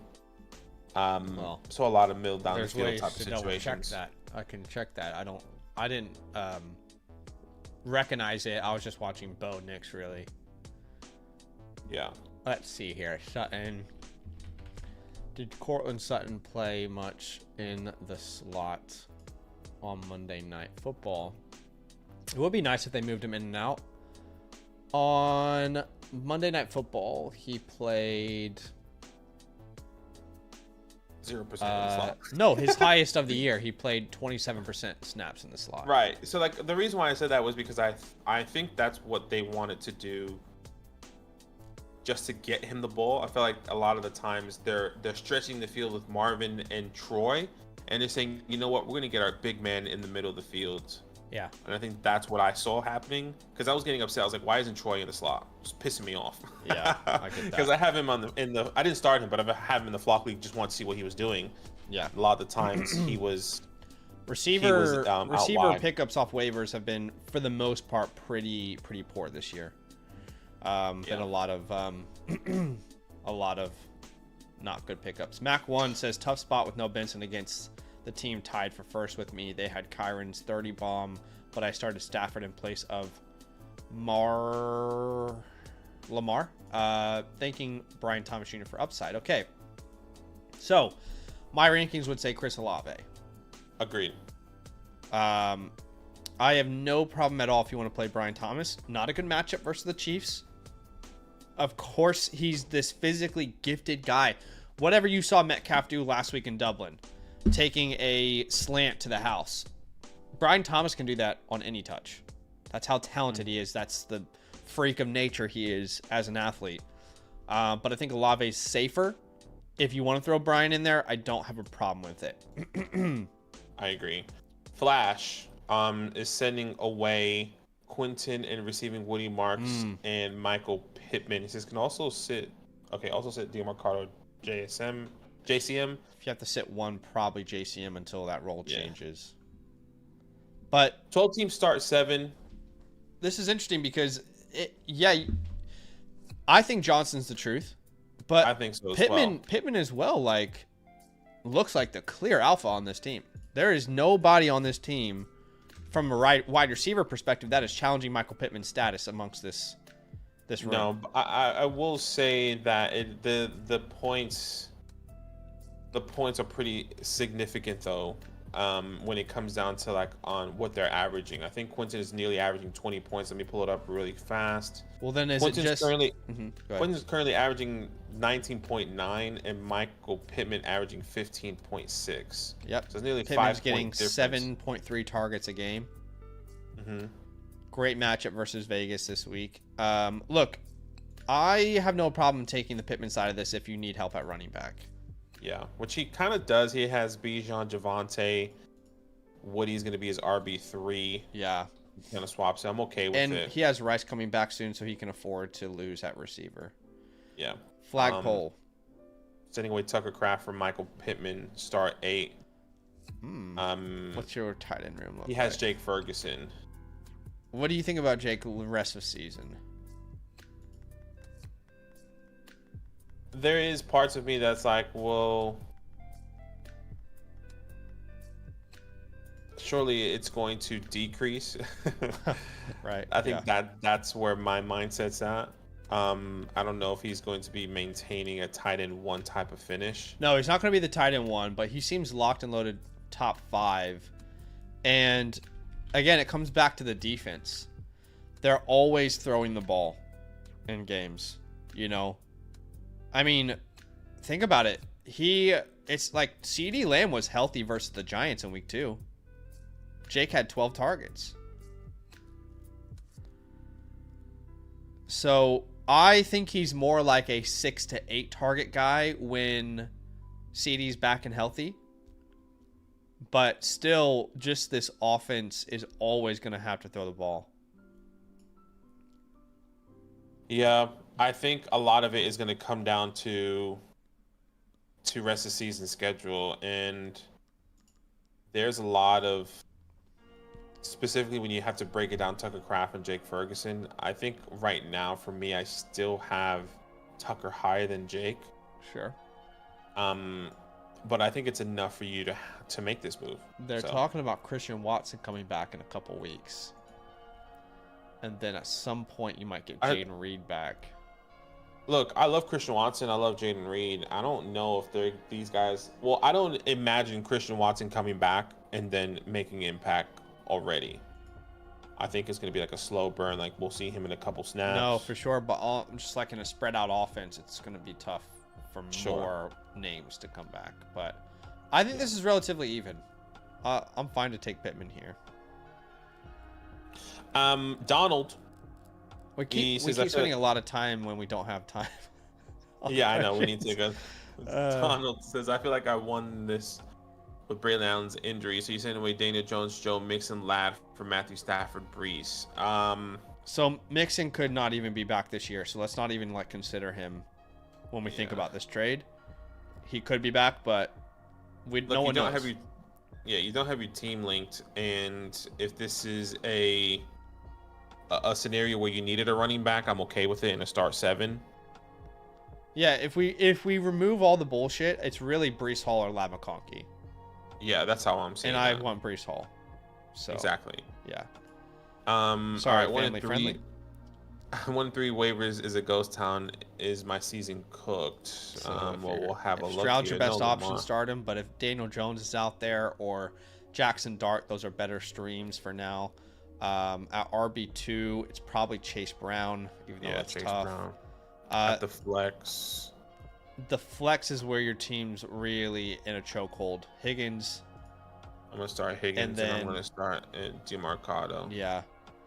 I don't think you're cooked, but certainly not in the best position you could be. Dave says, been hit with the running back bug at RB. At least you have Rachaad White, bro. It's much worse when you don't have Rachaad White, when you lose Bucky. So it could be worse. Carter or Chase Brown this week? I think I technically have Chase Brown higher. So that's where I'm at. I think Chase Brown is safer. I do think there's maybe more upside with Michael Carter, but I'm going to have to lean Chase Brown there. At wide receiver, 1, 2. There's not much. It's going to be Keon. Yeah, you got to go Keon, I guess, if that's your only options. It'd be Keon. Well, you put one. Yeah. Well, and then maybe start Carter over Myers. Well, I'm thinking we can put Myers over Keon. And yeah. Good point. And then we can start Michael Carter. Yeah, that's a good point. Yeah. Nightwing here at the running back. I'm starting Quinshawn Judkins, Devon Achane at the flex position. It's going to be Xavier Worthy for me. Yep. Over Rachaad White. Great team. Wow. Manio, you are sending away CeeDee Lamb, receiving RJ, Alvin, and Garrett. Hard to see. Ugh. One quarter, it's a 10-man league. Or CD for Hampton and Igbuka. Please take the Hampton and Igbuka deal. Let's not waste his time. Let's do that. Take Hampton and Igbuka if that option is out there. By a mile, take Hampton and Igbuka. Okay. CJ says 8-man, start 9, full PPR. Can you help me with quarterback in the flex? So Jalen Hurts, I can't sit Jalen Hurts. I definitely understand why you would ask this question though. And then at the flex, is it a start? It's a start 9. So, okay, this is going to be McMillan, Rachaad White, and Marvin Harrison. Yeah, I'm right there with you. Yeah, those are your best options, I would say. Coop says failed rebuild, have a 28 first and a 28 second picks need fix. Well, you submitted a super. Need a flex. Oh, you're saying like to use your first. You're asking to use a first and a second to get a flex. Right. Well, if you just want names. Well, what do you mean by failed rebuild? Because I'm not sending away a first round pick if you don't have any intention to compete. try and win. Yeah. Or are you saying you're trying to compete? Look, if you can send that second for like a Devontae Adams, David Montgomery,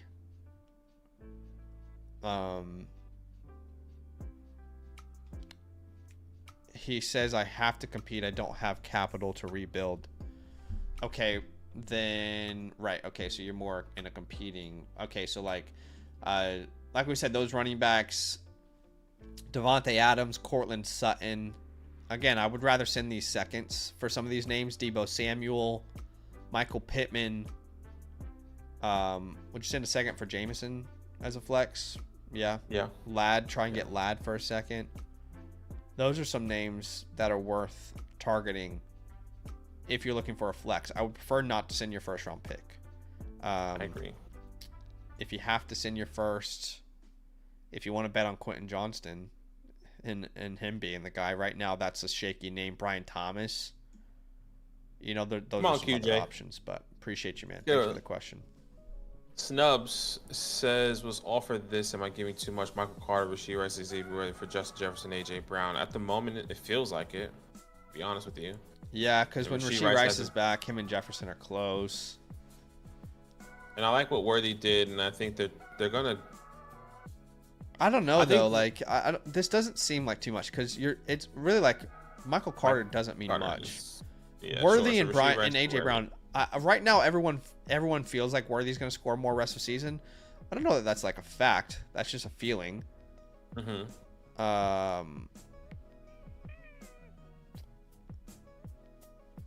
Yeah, I think I'm fine to take the Jefferson side of this actually, because then you're going to be starting 2 Chiefs every week, which can work. Ideal. It can work.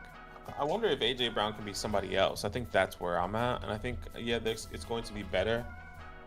Like, I doubt you can. Can you do Garrett Wilson? I doubt you can do that. But can you do Garrett Wilson and then add something to that? Well, you have the Michael Carter technically. I wonder if you can do that. I'll be okay with something like that. Yeah, I'm fine with Jefferson, AJ Brown, honestly. Hopefully that helps, man. Appreciate you, Stubbs. Don't wish I was dead in real life. Great. Come on. Would you send Kamara away for Brees if you had to include DeMarcado? Yeah, I would. I'd take Brees. I would. I'll be okay with that. I'm fine with that after the Braylon news, which I need to update my rest of season rankings after the Braylon news. Drippy sending away JK for Quentin. I'm okay getting Quentin there, especially if your running back room is okay. Oh, easily give me Quentin. Well, he has J.K. Dobbins is RB3 in a 10-man league.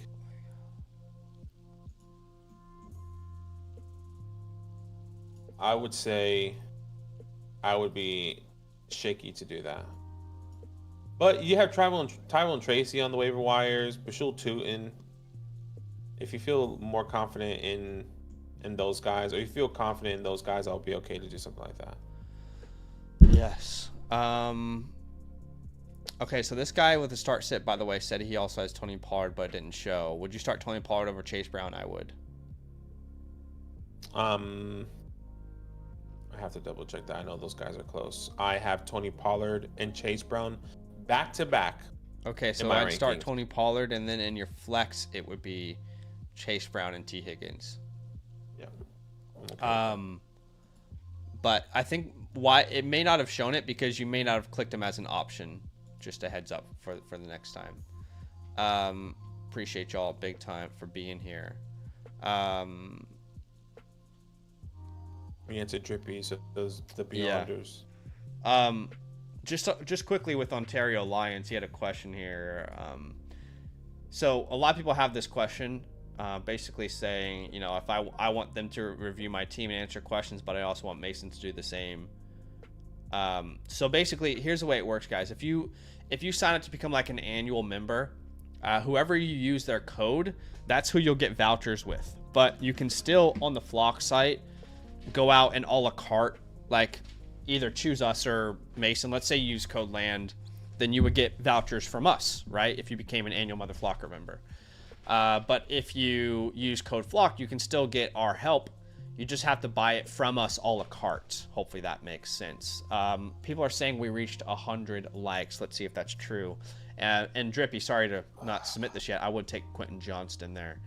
No, we haven't reached 100 likes yet. We're very close, though. If you guys want to enter today's giveaway, all you have to do is like the stream and type week 5 into the chat. So, yes. The Beyonder says, White or Marks is Juwan playing? Let's see. White or Marks? I'm going Marks. Yeah, exactly. And then, is Juwan playing? We haven't had any final update on that, but I think he is playing. The last thing I saw that he was questionable, and normally when they're questionable, it most likely indicates that he's going to play, just depending on the severity of the specifics of that injury. But the fact that they elevated Taysom Hill, I think it's also interesting, meaning that, hey, did Taysom just come back at the right time, or they were like, you know what, we're just going to elevate him? But he came off the pup, so that's a little bit different, to be fair. Anyways, appreciate you. All right, the Beyond Ciders, we answered that one. Thanks, man. Thanks so much for the question. All right, let's refresh. Okay, time to refresh. Let's see how much we got going.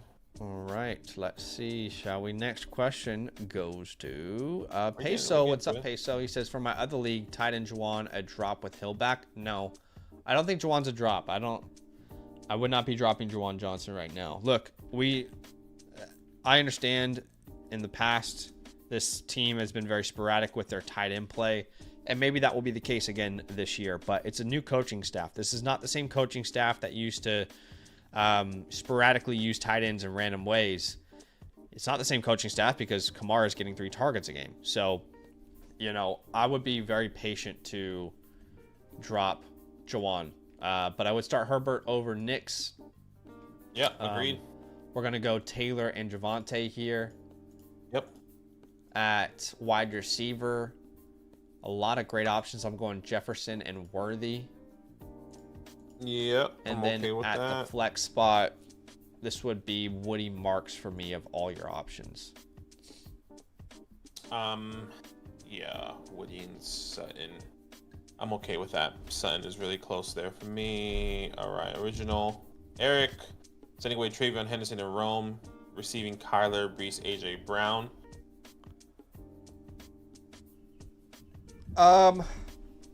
My thought is like, why are you getting Kyler? Yeah, Kyler's a nothing burger. You can stream a quarterback if you need. I guess he has Brock Purdy and Bryce Young, so right. He might be in a tough spot. Well, then make it actually worth the upgrade and make it Baker Mayfield. Yeah. That's more fair. If a quarterback's going to play a part, then don't get back a streamable quarterback. I'm okay with that. We're Baker. Yeah. Okay. Just Josh is sending away Walker and McMillan for Achane, which I'd be fine with if your wide receiver room is strong enough to handle losing McMillan, which he's your wide receiver 2. So he would have Rasheed, Johnston, Brian Thomas. Interesting. Rasheed is coming. He's coming back next week? No, week 7. Week 7, yeah. So you have another week without Rasheed. I think if you're 4-0 or 3-1, I'm okay to do this. Yeah. And anything lower than that, I think you are risking it for the biscuit. Yeah, I'd probably hold if you're 2-2 or 3-1, or sorry, 1-3. But again, assuming you're a positive record, I think you can afford to do something like that. By the way, that didn't go through. So just Josh, and we did just answer your question in detail. Just go back like 60 seconds to a minute and a half in the stream to hear our answer. Balin says flex Trey or AJ. Let's have a look. So Trey. I'm flexing McBride. Trey McBride. Yeah, I agree. Yeah, I'm flexing Trey McBride. Axiom, what's up, man? Says was offered this, haven't made it yet. Opinion. So you would send away Hampton, Travis, JSN, Fannin to get back Taylor, Mason, AJ Brown, Laporta. I'm a hard pass on this one. I agree.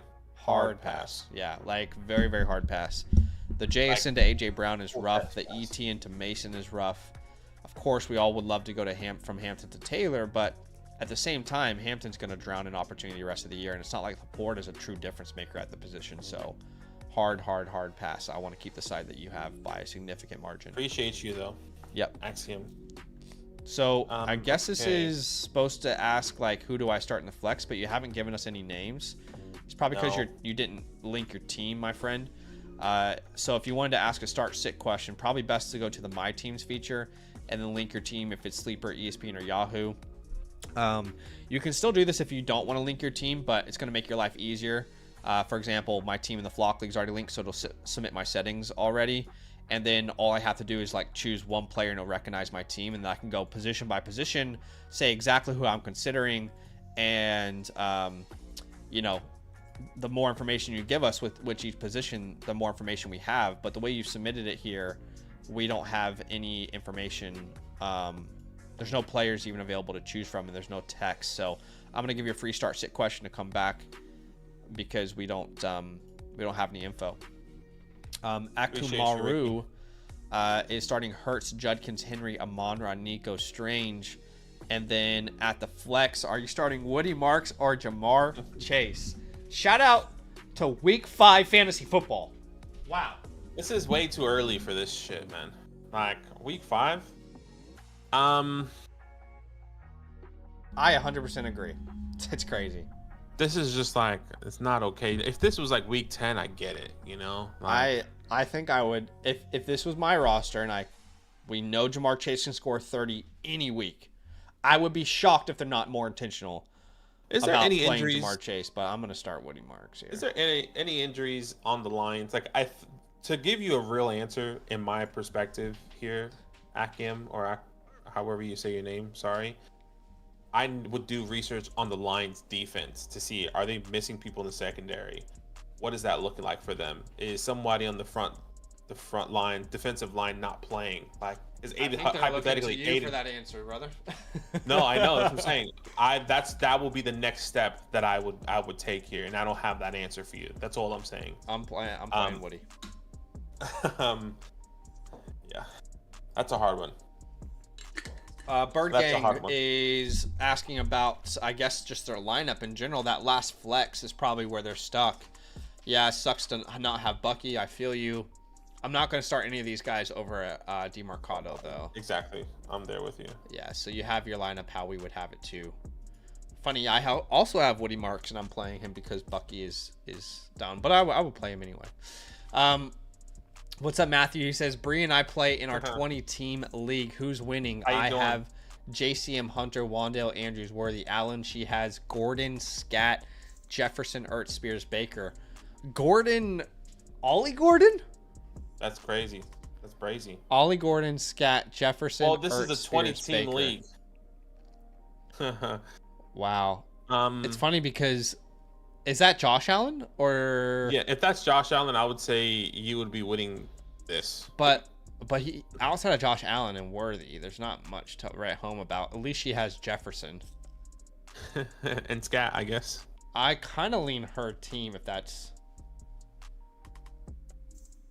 It might be Keenan Allen, that's true, but he has to have a quarterback, right? I kind of lean her team. I would imagine, yeah. Because Scatteraboo, Jefferson, Baker is probably the best three of any of those teams, right? I mean, his best three is probably Allen, Worthy. I don't know. It's Josh Allen. Yeah, I would take Matt's team because of Josh Allen. I would take Breeze. Like pretty significant. She just has three players that I would actually start in fantasy football for real, which Matthew only has two. That's tough. Come on, Bree, get it done. You can do this. Appreciate you guys. Hope all is well. 20-man league is crazy. One lucky Viking here. At the flex position, I am seeing Woody Marks comfortably. Yeah, I do like Rico's matchup, but my name's Rod and I like to party. So we're starting Rico Dowdle. Or fucking Woody Marks, my bad. Romeo. Okay, a lot's happening at the running back position. Woody. He says lost neighbors, by the way. Recently traded May and Swift, Egbuka, Hunter Henry for Josh Allen, Adams, Kraft. Yeah, well, May. So, yeah, I'm fine with the Josh Allen side of that. Yeah, it's a pretty even trade, but I like the Josh Allen side. Okay, so Woody Marks at running back. Wide receiver, Godwin? I think so. Let me triple Yeah. check that. I think we had this question earlier. I think we both said Chris. The flex we're gonna put Rashad White and yeah, I'm there with Rashad White, and then I think this is where Ladd. I would just start Ladd. Yeah. Yeah, that's a tough one, but that's your best lineup. All right, next one. By the way, did Matthew and Bree get married? That's the big question. I can't remember when your wedding was, but congratulations if it happened. Okay, Baker, Judkins, Gibbs, Jason, Puka, McBride at the flex spot. Probably Keenan here. I agree. Yep, we're gonna rock with Keenan. Mr. Filthy Wub says I'm 3-1. I need space if Bowers is out. Do I drop anyone? Okay, so if Bowers is out, who would you drop? Probably, wow, tough call. Man, I don't want to drop any of these guys, but it'd probably be Diggs if I had to. I guess it just depends on your running back. Yeah, you can't. I mean, Saquon, J.K., Chase Brown, Zach Charbonnet. What I would be. You don't have an IR spot? Surely you put Benson in your IR. Let's assume he doesn't. Yeah. I guess it's going to be Diggs. I don't want to drop Diggs. Benson's already there, and now he has to make another move. I don't want to drop Diggs, but yeah, I mean that's going to have to be the play that you make, unfortunately. Yeah. Or it's you could 10-man league. It's not that terrible. You could try and package Metcalf and something else, like Metcalf and Dobbins, and go get an upgrade. You know, that's something that you could try. By the way, speaking of Dobbins, I would start Woody Marks over him this week in that matchup versus Baltimore. Yeah, I'm okay with that. And then at your flex between Jameson and Dobbins, probably would play Dobbins there. Yeah, I'm okay with that. Yeah. All right, let's see if we are up to date on these questions or not. Let's see. A couple more questions here before we get to team reviews. Ricky says, sorry I didn't link the team before. Appreciate the help. No stress at all. So it looks like May, Gibbs, Judkins, Jason, Sutton, Warren. And then his flex options would be, I'm going Dowdle for sure. Yeah, I'm going Dowdle and versus Addison. Miami. You going Addison over Carter? Yes. Okay. I don't think that's crazy. I just hate the matchup. Yeah, I understand. So I'm probably leaning towards Carter because I love the matchup. But again, I don't think that's crazy.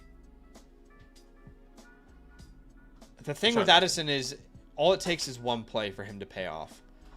But yeah. I think I was interested in the way he was utilized last week, and he got 8 targets. Wentz is still playing. I know the matchup's tough. This is international. They technically have the edge being overseas. They've been there for 2 weeks already. Maybe I'm giga-breaking it, but I kind of like that. I know Greg Newsome was also questionable or injured, whether he was guarding Justin Jefferson or not. I think that's also pretty significant. I would go with Jordan Addison. I get that. I think Carter's going to start against a really good matchup. That's my rationale. Snag says, I have Rashid, E.T., and Woody, Evans, Mason, Higgins on the bench. He would send away Derek and Keenan for Javonte and T-Mac. I don't see a reason not to make this move. Personally. I love Derek, but between him and Javonte, I think it's pretty close. And Javonte's game script proof. And I want T-Mac rest of the year instead of Keenan. Yeah. Okay with that. Yeah. So we'll take the Javonte side of that. So, yes. Okay, I think maybe one more question. Let's see. Give me 1 second. Okay, from Chap Can't Draft. Says Lamb / is out maybe. Trade Judy Swift for Godwin, Krosky, Merritt. Trade Judy and Swift for Godwin and Krosky, Merritt. I'm kind of indifferent on that. Do you have a strong opinion? Yeah, I'm kind of indifferent on that as well. Yeah. Judy and Swift for Godwin. I'll just take Godwin. Yeah. I'll take the Godwin side. Hey, do we have Physicality's playbook? I just sent him a message in the back end because he messaged me earlier last week, and I was like, "Hey, yeah, I'll send it out." And I sent it out, and I just said, "You haven't gotten it." I just sent it. I sent it out, so I'm waiting for him to message on Discord. I'm not seeing it on the back end for him either. No, okay. Okay, well, I have to triple check that for you, Physicality, because he messaged me already about it, and I was like, "Yeah, I'll send it out," and I did. Okay. Yeah, Okay, let's make sure we get that to him. Yeah. Now, as far as the running back 3 here, I'm going to go Marks over Chase Brown. 1, 2, 3, 4. Yeah, I'm 5, okay with 6, that. 7. It looks like that's how you framed it there. Yeah. Appreciate you, chap. Okay, I think that's all of the questions. Well, Physicality said he submitted a trade question, but I don't see one. Let's see. We'll refresh and make sure. Oh, I think there may have been a couple that popped up there. I'm refreshing now, and it's just glitching for me. Hold on. I thought we just answered your question, Physicality. No, his name is Physicality. That wasn't Physicality. Or did we answer a Physicality one previously? I thought that's what the question. I thought that was his question. Okay, yeah. Okay, well, we are up to date then on questions, yeah. Okay, yeah. Let's go to I think that was the last one. Bryn is able. Bren is able. I think this was Dynasty. I mean, we don't have any super message from you, Physicality, but just make sure if you do send a super message, you just got to make sure you choose us, Zach and Badaki here from Fantasyland. Okay, obtainable with the start sit. Kyler Murray at running back. Gonna go Judkins here. Then in your flex spots, I would probably, between McMillan, I'd probably go Woody here. Yeah. I love McMillan, but I got more confidence in Woody right now. Did we reach 100 likes? Can we do the giveaway? We did reach 100 likes. Yes. So what we'll do is we have one more question on the site. I'll give you guys one last chance to enter. All you have to do to enter is like the stream, type week 5 into the chat, all one word. All right, and that will officially enter you into the giveaway. Currently 65 entries, so we'll give you one last second here to enter before we do this giveaway. Let's see. I think we have another question through. Yeah, Ty Guy, what's up, man? He's starting Justin Herbert, Cook, Genty, Wilson, Amon-Ra, Jawan. And in his flex, I'm going to be starting Pittman in that matchup versus the Raiders. I like Olave too. Waddle should be good, but Pittman's the one I trust the most. Yeah, I'm there with you. And then at tight end, yeah, I'm going to start Jawan for now. If Jawan doesn't play, then probably Waller. Appreciate you, man. All right. Let's do this giveaway. Let's do a start sit question first. All right, so let's do start sit. And the winner for the start sit is going to be Social Anxiety. I think we've actually mentioned this name before. Yeah, I was gonna say we definitely have. He's definitely won before. Yeah, in the past. Shout out to you, man. All you got to do is DM me on Discord, send me a screenshot of your YouTube account, and tell me your Flock Fantasy username. If you don't have one, create one for free. I'll put this link in the chat now for you. Just use the code LAND when you signed up. That way we can find you on the back end. Anybody can actually create a free account and use a My Teams feature, you know, where you link your team and see expert consensus opinion. But you have won a start sit. Now let's do a trade question voucher here. Congrats, brother. So the trade question voucher goes to, oh, it's Mr. Filthy Wubs. So just DM me on Discord, man. Obviously, we've got you on Congrats, Flock. Man. You've been a big supporter of ours so far this year. So just DM us, and I'll make sure to hook you up, my friend. All right. Appreciate y'all for showing some love to the stream. We do have one more question, and then we're going to jump into some team reviews here. Okay, awesome. From Physicality, he says, this week traded Genty, J.K. Ferg for Gibbs, Addison. This AW trade, he had Chuba, Chubb, Benson, Gibbs. So he traded Ashton Genty, J.K. Dobbins, and Jake Ferguson for Gibbs and Addison. I like this deal. My only question is who's your tight end. But assuming you have a startable tight end, then I like getting Jahmyr Gibbs there a lot. And then Jordan Addison and J.K. Dobbins, I would say, are pretty even rest of the year. Might slightly lean J.K., but I think Harvey will slowly take that job. And he already has McBride. I think I remember that about his team. So, yeah, I like getting Jahmyr Gibbs there. Really well done. He said, y'all had me get Ferg off the waivers last week. Yes, that's right. Yeah, well, that ended up being a good move for you. All right, let's jump into these team reviews, and then if there are questions that come through on the site, we'll jump back and forth between the team reviews. But Badaki's going to get some of this set up. Just so you guys know, if you want a team review with us, anytime you get a team review with Fantasyland, you also get what we would call the team playbook. And that is a customized game plan for your fantasy football season. Everybody who gets a team review also gets a playbook. You can actually get yours by using our code LAND, becoming an annual Mother Flocker member on the Flock site. You'll get a voucher that you can use through the Flock store. Now, if you're a member of a different promo code, you can actually still get a team review from us, but you have to buy it a la carte. And if you're a season pass member with the code LAND, you can already upgrade to an annual membership for, and it'll take the difference off of whatever the previous code was. So appreciate you guys big time for being here with us. Let's jump straight into some team reviews. All right, man. Appreciate you. Thank you so much for the support. As always here, let's have a look at this team. Going straight into it, it says, I'm in a couple leagues, but I feel like this is my best team all around, but I'm 1-3, and I don't know why there's anything you should... I don't know why. Is there anything you should suggest to help me not keep losing matches or anything? Okay, so we'll have a look at this. Currently ranked 5th. Let's have a look. Daniel Jones, Jonathan Taylor, Woody Marks, Travion Henderson, Emeka, Cortland, Debo with Brock Bowers. Yeah. Look, I can understand why you have Jonathan Taylor. Woody Marks is taking off, and Mika took off. I think the problem is like Brock Bowers, unfortunately, right? I mean, who was your quarterback originally at the time?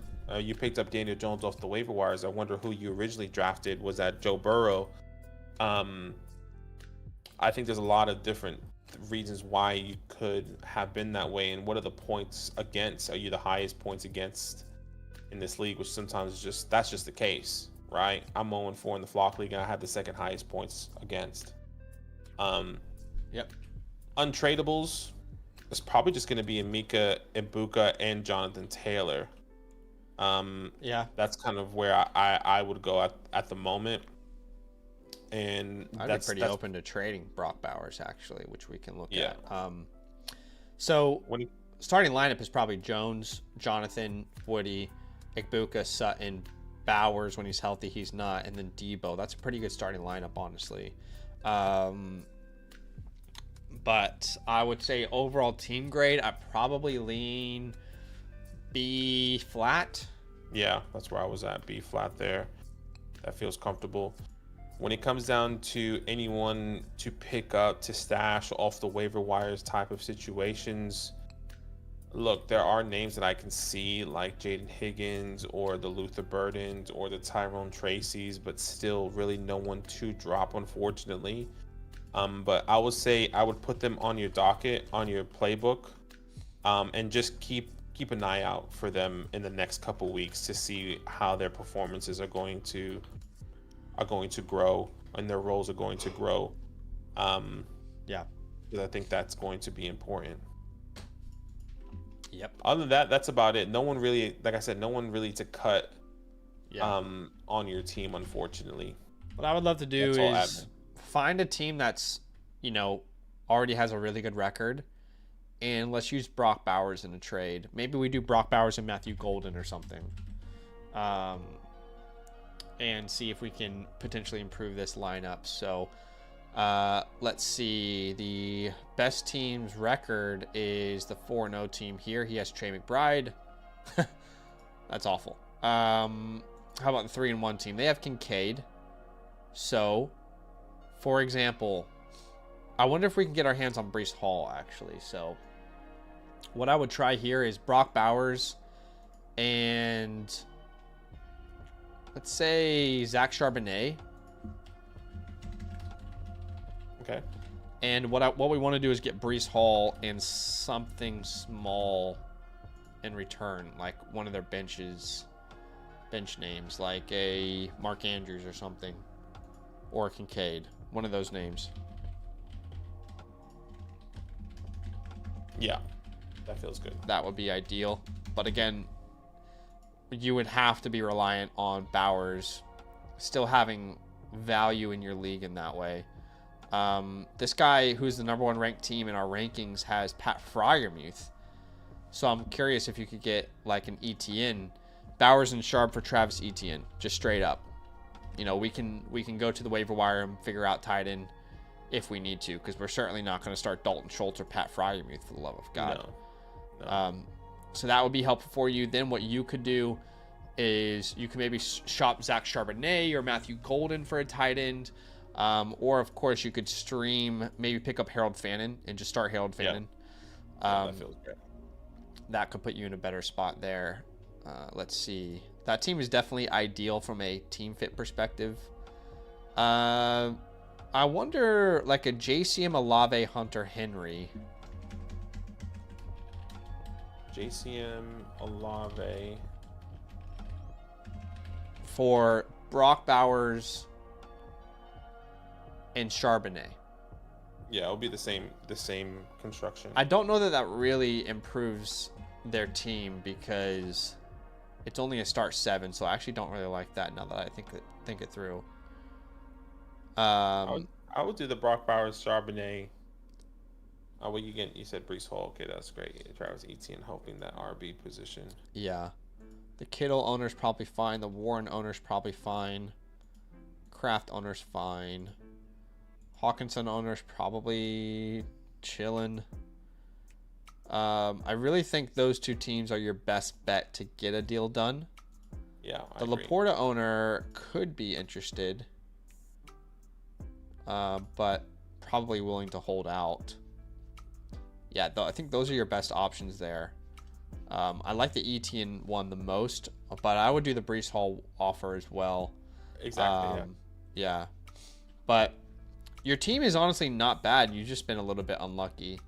But now you're probably starting Daniel Jones, Jonathan Taylor this week, Woody Marks, Egbuka, Debo, Harold Fannin off the waiver wire, and then your flex is Cortland Sutton. That's not a bad team at all. It's a pretty good team. No, I think it's a great team. Sorry that you haven't had luck in fantasy yet. That's the unfortunate reality of fantasy football sometimes. I imagine if Daniel Jones is your starter, you might have had an injury at quarterback too. So, yeah. But we appreciate you. Thanks for letting us review the team. Thanks, man. Appreciate you. You should be receiving your customized playbook here within 72 hours. Actually, I'll give it to you here today. I'm trying to get these 4 playbooks out that we have, unless there's another one coming out here today. So stay tuned. Go to the advice tab. Go to message. That's where you should be receiving your customized playbook. Yeah. So you go to advice here, and then within whatever time frame Badaki tells you, in that message tab, you should see a team playbook that you can save. All right, Nardon 33. Yeah. So Nardon 33 is a dynasty team, which I already set their playbook on the back end. Okay, then let's do his last then. Okay. Oh, there's 2 more dynasty teams. Let's do just Joshin next. Just Joshin. Okay. Just Joshing.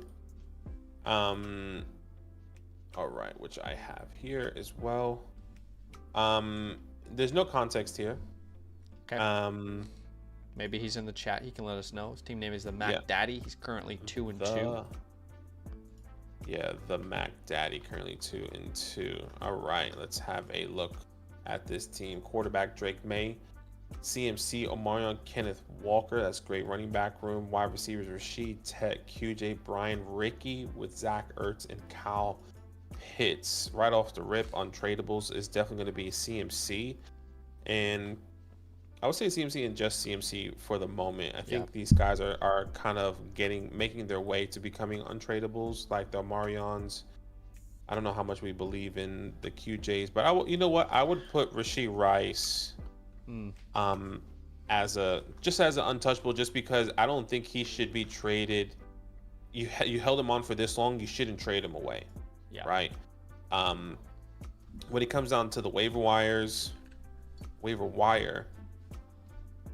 man, there is really no one that jumps out to me. I can see names like Josh Downs, but he hasn't really been doing anything for us. So there's no one here I'm willing to pick up here. Yeah, overall team grade, this team's very good. I'm going to probably say A- or so. I think it's a very, very solid team. Be a higher grade if you could figure out that tight end spot, but Ertz and Pitts are totally fine for now. You've got enough depth to make another move too. So right now it's May, CMC, Hampton. When Rice is back, we'll say Rice and Johnston and Ertz, and then you're flexing T-Mac. So on your bench, you would have Kenneth Walker right now. You'd have Brian Thomas, Ricky Pearsall. Now, maybe you wait through some of the buys so you can get some wins. So maybe you don't make this move like exactly right now, but these are some moves that, maybe you think towards the future once you are in a better position where you can't afford to upgrade some of that depth for superstars. So we would be looking at packaging like a Ricky Pearsall and a Kenneth Walker, for example, right? Yeah. And ideally you do that before Ayuk comes back, but our goal here would be to upgrade at running back. So I would say you would be looking at names. Let's have a look at some of these names. Going to a Jacobs, Hampton, Achane, Cook.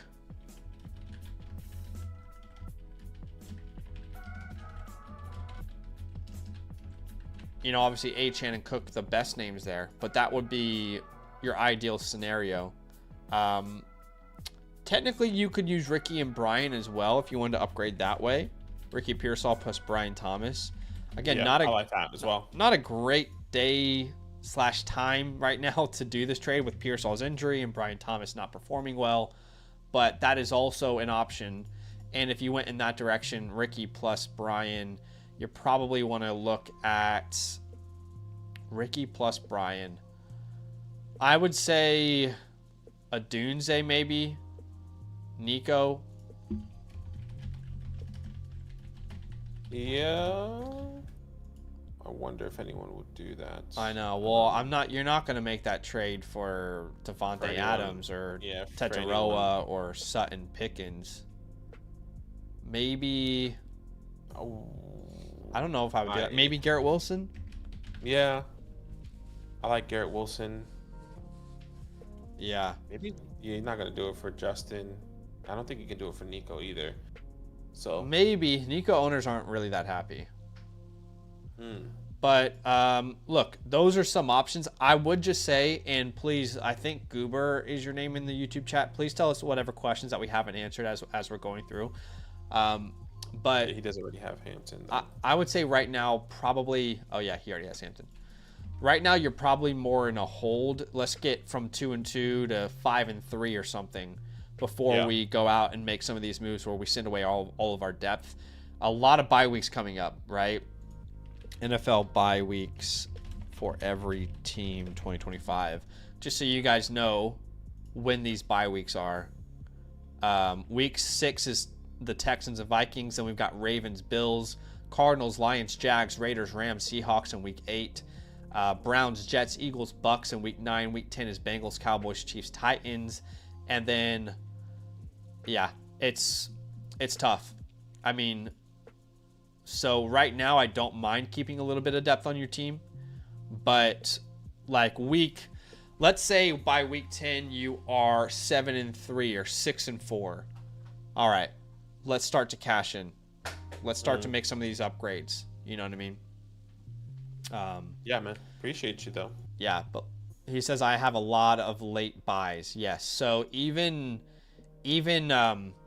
let's say for example, like who has a late buy here? The Patriots, Giants, 49ers, Panthers, Broncos, Chargers, Washington. Commanders. Well, he has Quentin as a late buy. Does he? Yeah, so he has Quentin and Amarian, I'm pretty sure. In that scenario, if you wanted to trade away a Quentin Johnston for whatever reason, then you would probably do that like week 10. So someone has like 2 weeks to play him. But right now, you're far more a hold than a strong sell, I would say. Yeah, agreed. Hey, Appreciate you. Yeah. Thank you so much for that support. Once again, you should be receiving this here probably within the end, probably your morning for sure, your end of the day, because I know you guys are going to the late nights there and midday for us. But you should be receiving your playbook here within the next 24 hours. Click advice, then go to the message tab. That's exactly where you should be receiving your customized playbook that we drew up here for you today. All right. Let's just quickly refresh and see if there's any other questions that have come in. Otherwise, we're going straight to these dynasty team reviews. All right, straight to the dynasty team reviews. Straight to the dynasty ones, which is awesome. Okay. All right, so let's have a read of this. It says, hey boys, how's my lineup looking? I also would love to know if I can drop D Smith for rookie Malik Washington in Miami on waiver wires. Mooney, Godwin, Austin, Downs, Franklin, Hollywood Brown, all love. Thanks guys. Okay, no worries. And your team is currently ranked 4th out of 10, so you're in a 10-man league. And let's have a look at this team. Patrick Mahomes, Justin Fields. Running back is Devon, Genty, Javonte, Woody, with Trey Benson there, Devontae Adams, Chris Olave, Devonta Smith. So the question was that should you drop this Devonta is a redraft Smith? team. It literally just said dynasty, didn't it? It did say dynasty. Because I was like, why would you drop Devonta Smith in dynasty? This is a redraft team, so that's what. Yeah, I'm okay. Well, I'm gonna have to switch that on the back end. Yeah. Okay. I was like so confused. Like, why would you drop Devonta Smith in dynasty? But no, it's a redraft team. That's okay. Okay. Well, let me make a really quick change. There is already not 93. Nardon's already there. Yeah, 93-90. Okay. Okay, so again, just reading your team right now, your starting lineup is probably Mahomes, Achane, Genty, Adams, Olave, McBride, and then you have to start 2 more names, which is probably Javonte and Woody this week. Good lineup. With Devonta Smith, I probably wouldn't drop him. I'm not dropping Devonta Smith. Godwin is on the waivers though, so I would probably be willing to drop, even as much as I love Ellick, I'd probably drop Ellick for Godwin. I'll be honest. I think if there's somebody that I'm dropping, it's probably going to be a name like Kendre Miller, Trey Benson. Just because you're in a 10-man league, these guys are not going to hit your lineup regardless.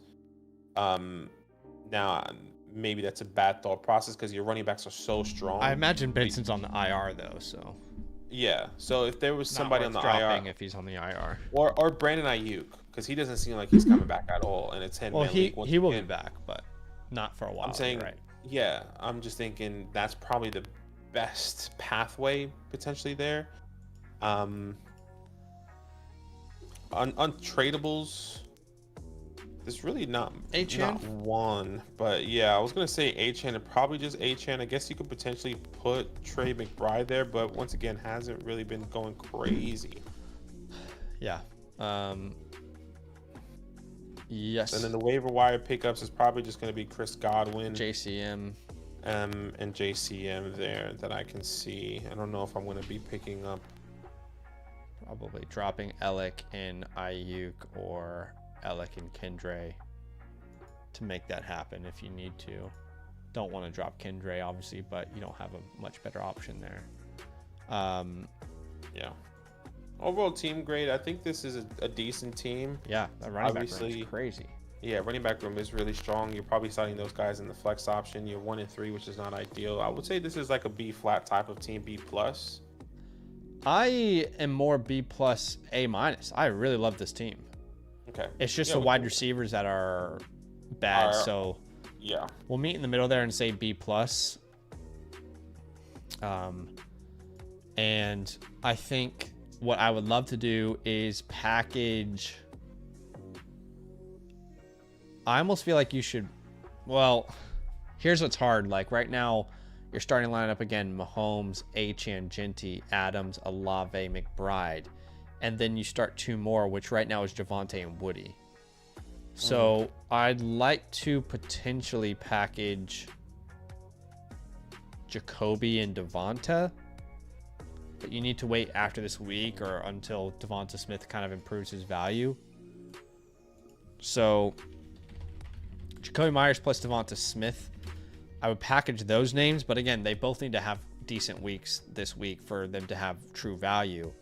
But trying to get a Sutton, Zay, Marvin. Yeah, that feels good. You know, some of those type of names. Not the elite names. Even like Quentin Johnson, I'd take a bet on now. I'm okay with that as well. You know, and you kind of can't afford to do this unless your buys are going to be crazy in one particular week, because you already have depth too. So the guy you're trading for, you don't even need to start right now with the way that your lineup is looking. And then if you make one of these trades and you do a 2-for-1, then you can go pick up JCM for free or Godwin for free. And I mean, it makes all the sense in the world to do a trade like that, honestly. I mean, because then you're saying not only are you getting Zay Flowers or Sutton or Harrison or Johnston, you're also getting Chris Godwin for free. Yeah, exactly. They're 1-3, is that right? Yeah. I would probably still do this deal for Rashee Rice, because you can still pick up Chris Godwin for free. Yeah, those are the main ideas that I have. I don't really want to do it for Pickens yet. But yeah, I don't want to do it for Pickens either. Yeah, those are the main ideas I would have for this team. I think your team's in a great spot. Thank God you have Woody Marks. I think that puts you in a really good position.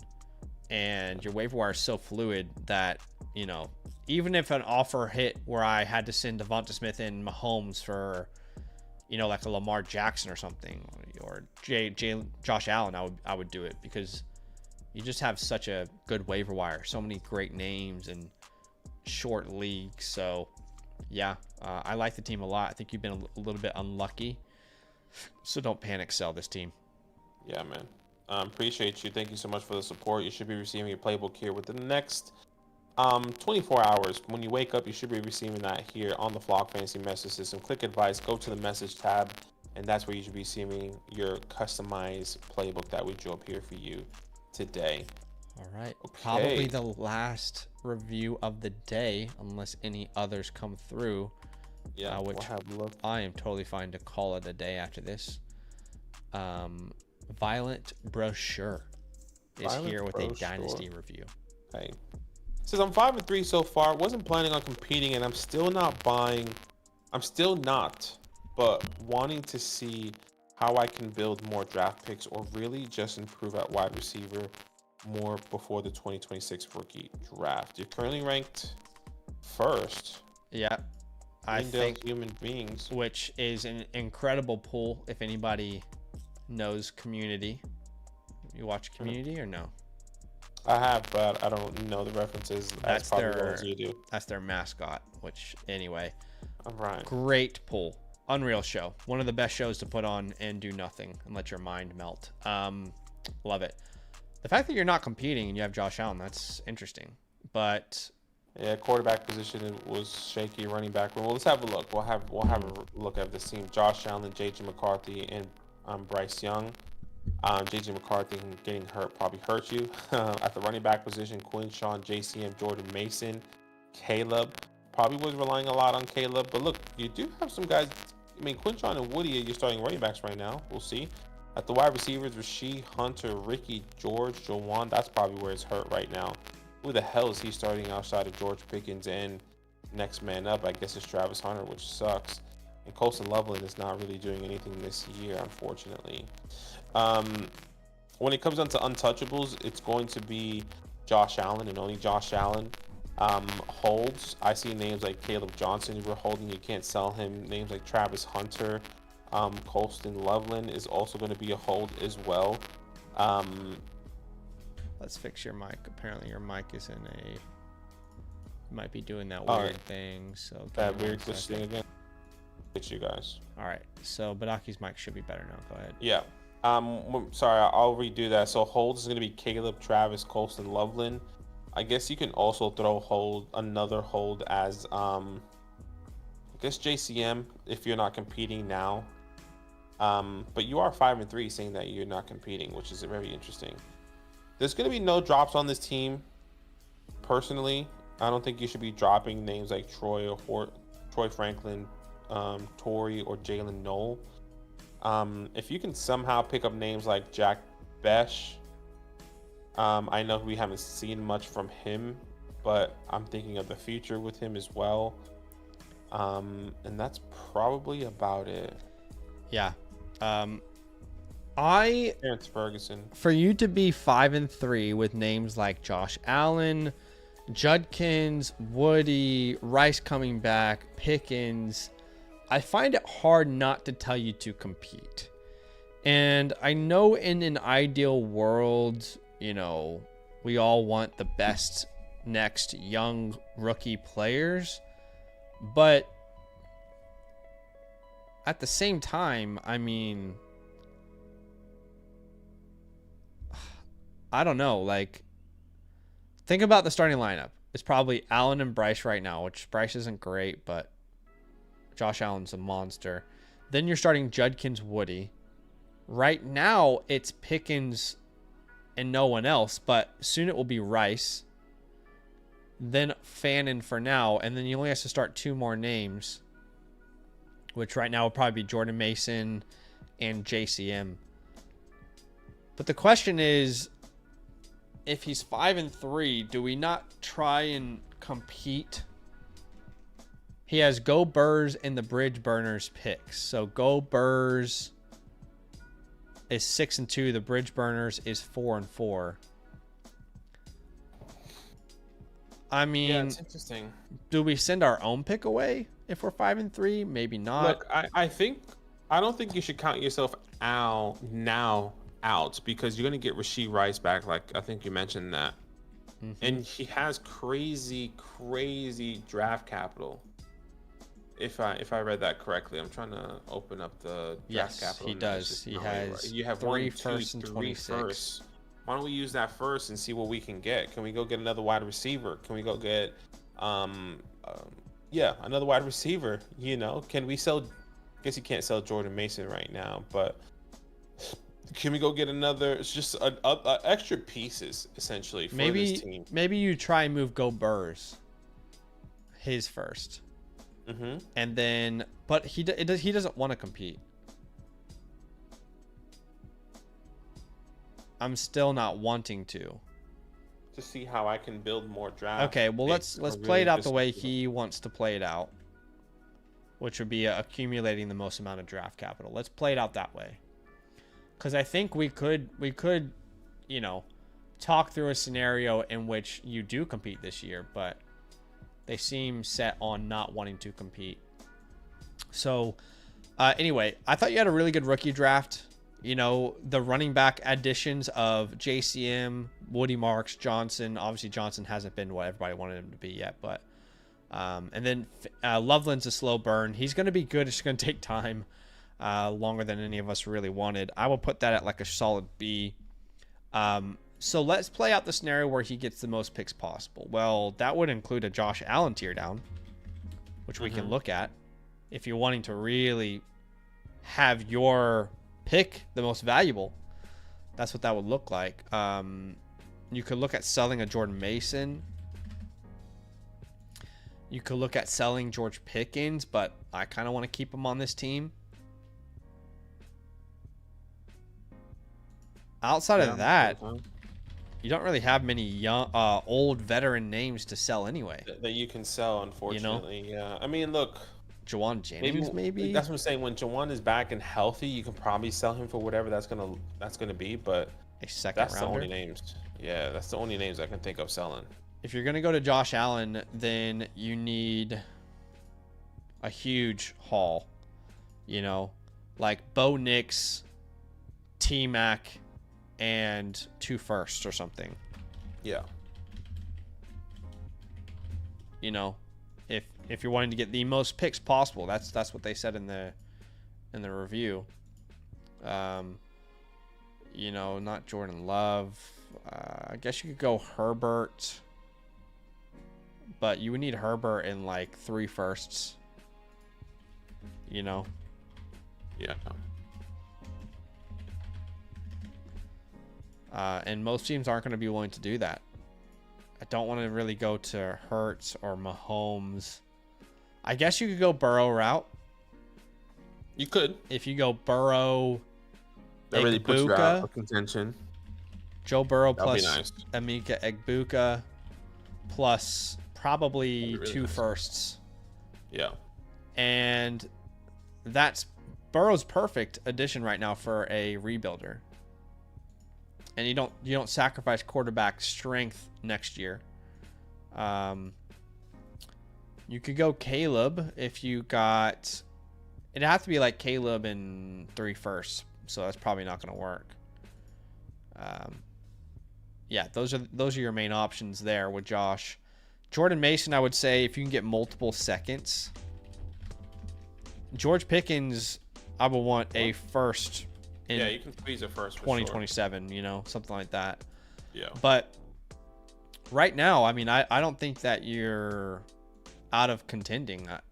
I like hypothetically, you turn one of those firsts into Zay Flowers, Xavier Worthy, Tetaroa.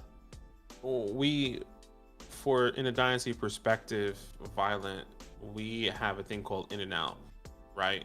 To where like you can wait another week or two, or hell, even 3 weeks to see if Rashee Rice is going to be helpful, or Travis Hunter takes off, or if JCM breaks out, to where you can kind of make the decision on which direction you want to go. So on your graphic, you're going to see in and out. As much as you want to not compete, I think there is still an opportunity for you to compete. So you're going to make that decision on your own. And you're going to see that there on your document. Yeah, but obviously we wanted to look at the path that you had in mind, which is what we did there. But I think this team is pretty decent. I said B+, by the way. But hypothetically, you turn one of those first round picks. What was the name that I said at receiver? Into Tetaroa. You said Zay. Then you have a starting lineup that's competitive enough. Yeah. I agree. But anyway, definitely understand why you would want to potentially, keep, staying on plan as a rebuilder. But appreciate you, man. Thanks for letting us review the squad. Yeah, appreciate you, man. Thank you so much for the support. You should be receiving your playbook here within the next 24 hours on the Flock Fantasy site on the message tab there. Appreciate you. I think we are finally all caught up with the questions today. I think we answered somewhere in the range of 80 to 90. So that was pretty intense. We will end the stream because we got to go do some things. But we will answer. We're good, guys. Let's answer 5 questions at random, but it's going to be quick because we got things to do. We'll answer 5 questions at random in the chat here. Here we go. 5 questions. 5 questions only. Question number 1. Question number 1 is Lockhart, Dobbins, or Woody? I'm going Woody Marks. Yeah, Woody Marks has a better matchup. Nuzzy is crazy. Says Saquon Barkley and Drake London for Jamar Chase and Amarion Hampton. I want Saquon and Drake London. I completely agree. Pretty comfortably. That's question 2 out of 5. Let's answer Mike, sorry. JCM or Carter at flex. I would love for JCM to just randomly blow up and he's on my bench. It's like, oh, wow, we can start him. So for now, Michael Carter. Michael Carter as well. That's 3. And we got a 5. Let's answer 2 more.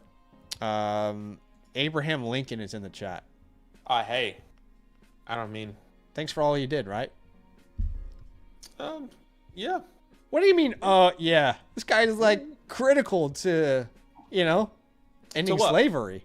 I mean, well, it's for your people, like hell. I mean, come on. Like, I'm joking. Abraham Lincoln, GOAT. All right. Downs, Tucker, or Ellick? Downs, Tucker, or Ellick. I'm gonna go Tucker there. I don't think Josh Downs is getting involved the way we want him to. We saw more out of Adonai Mitchell than Josh Downs, I feel like. And then Alec, just not the quarterback you want at the moment, throwing you the ball.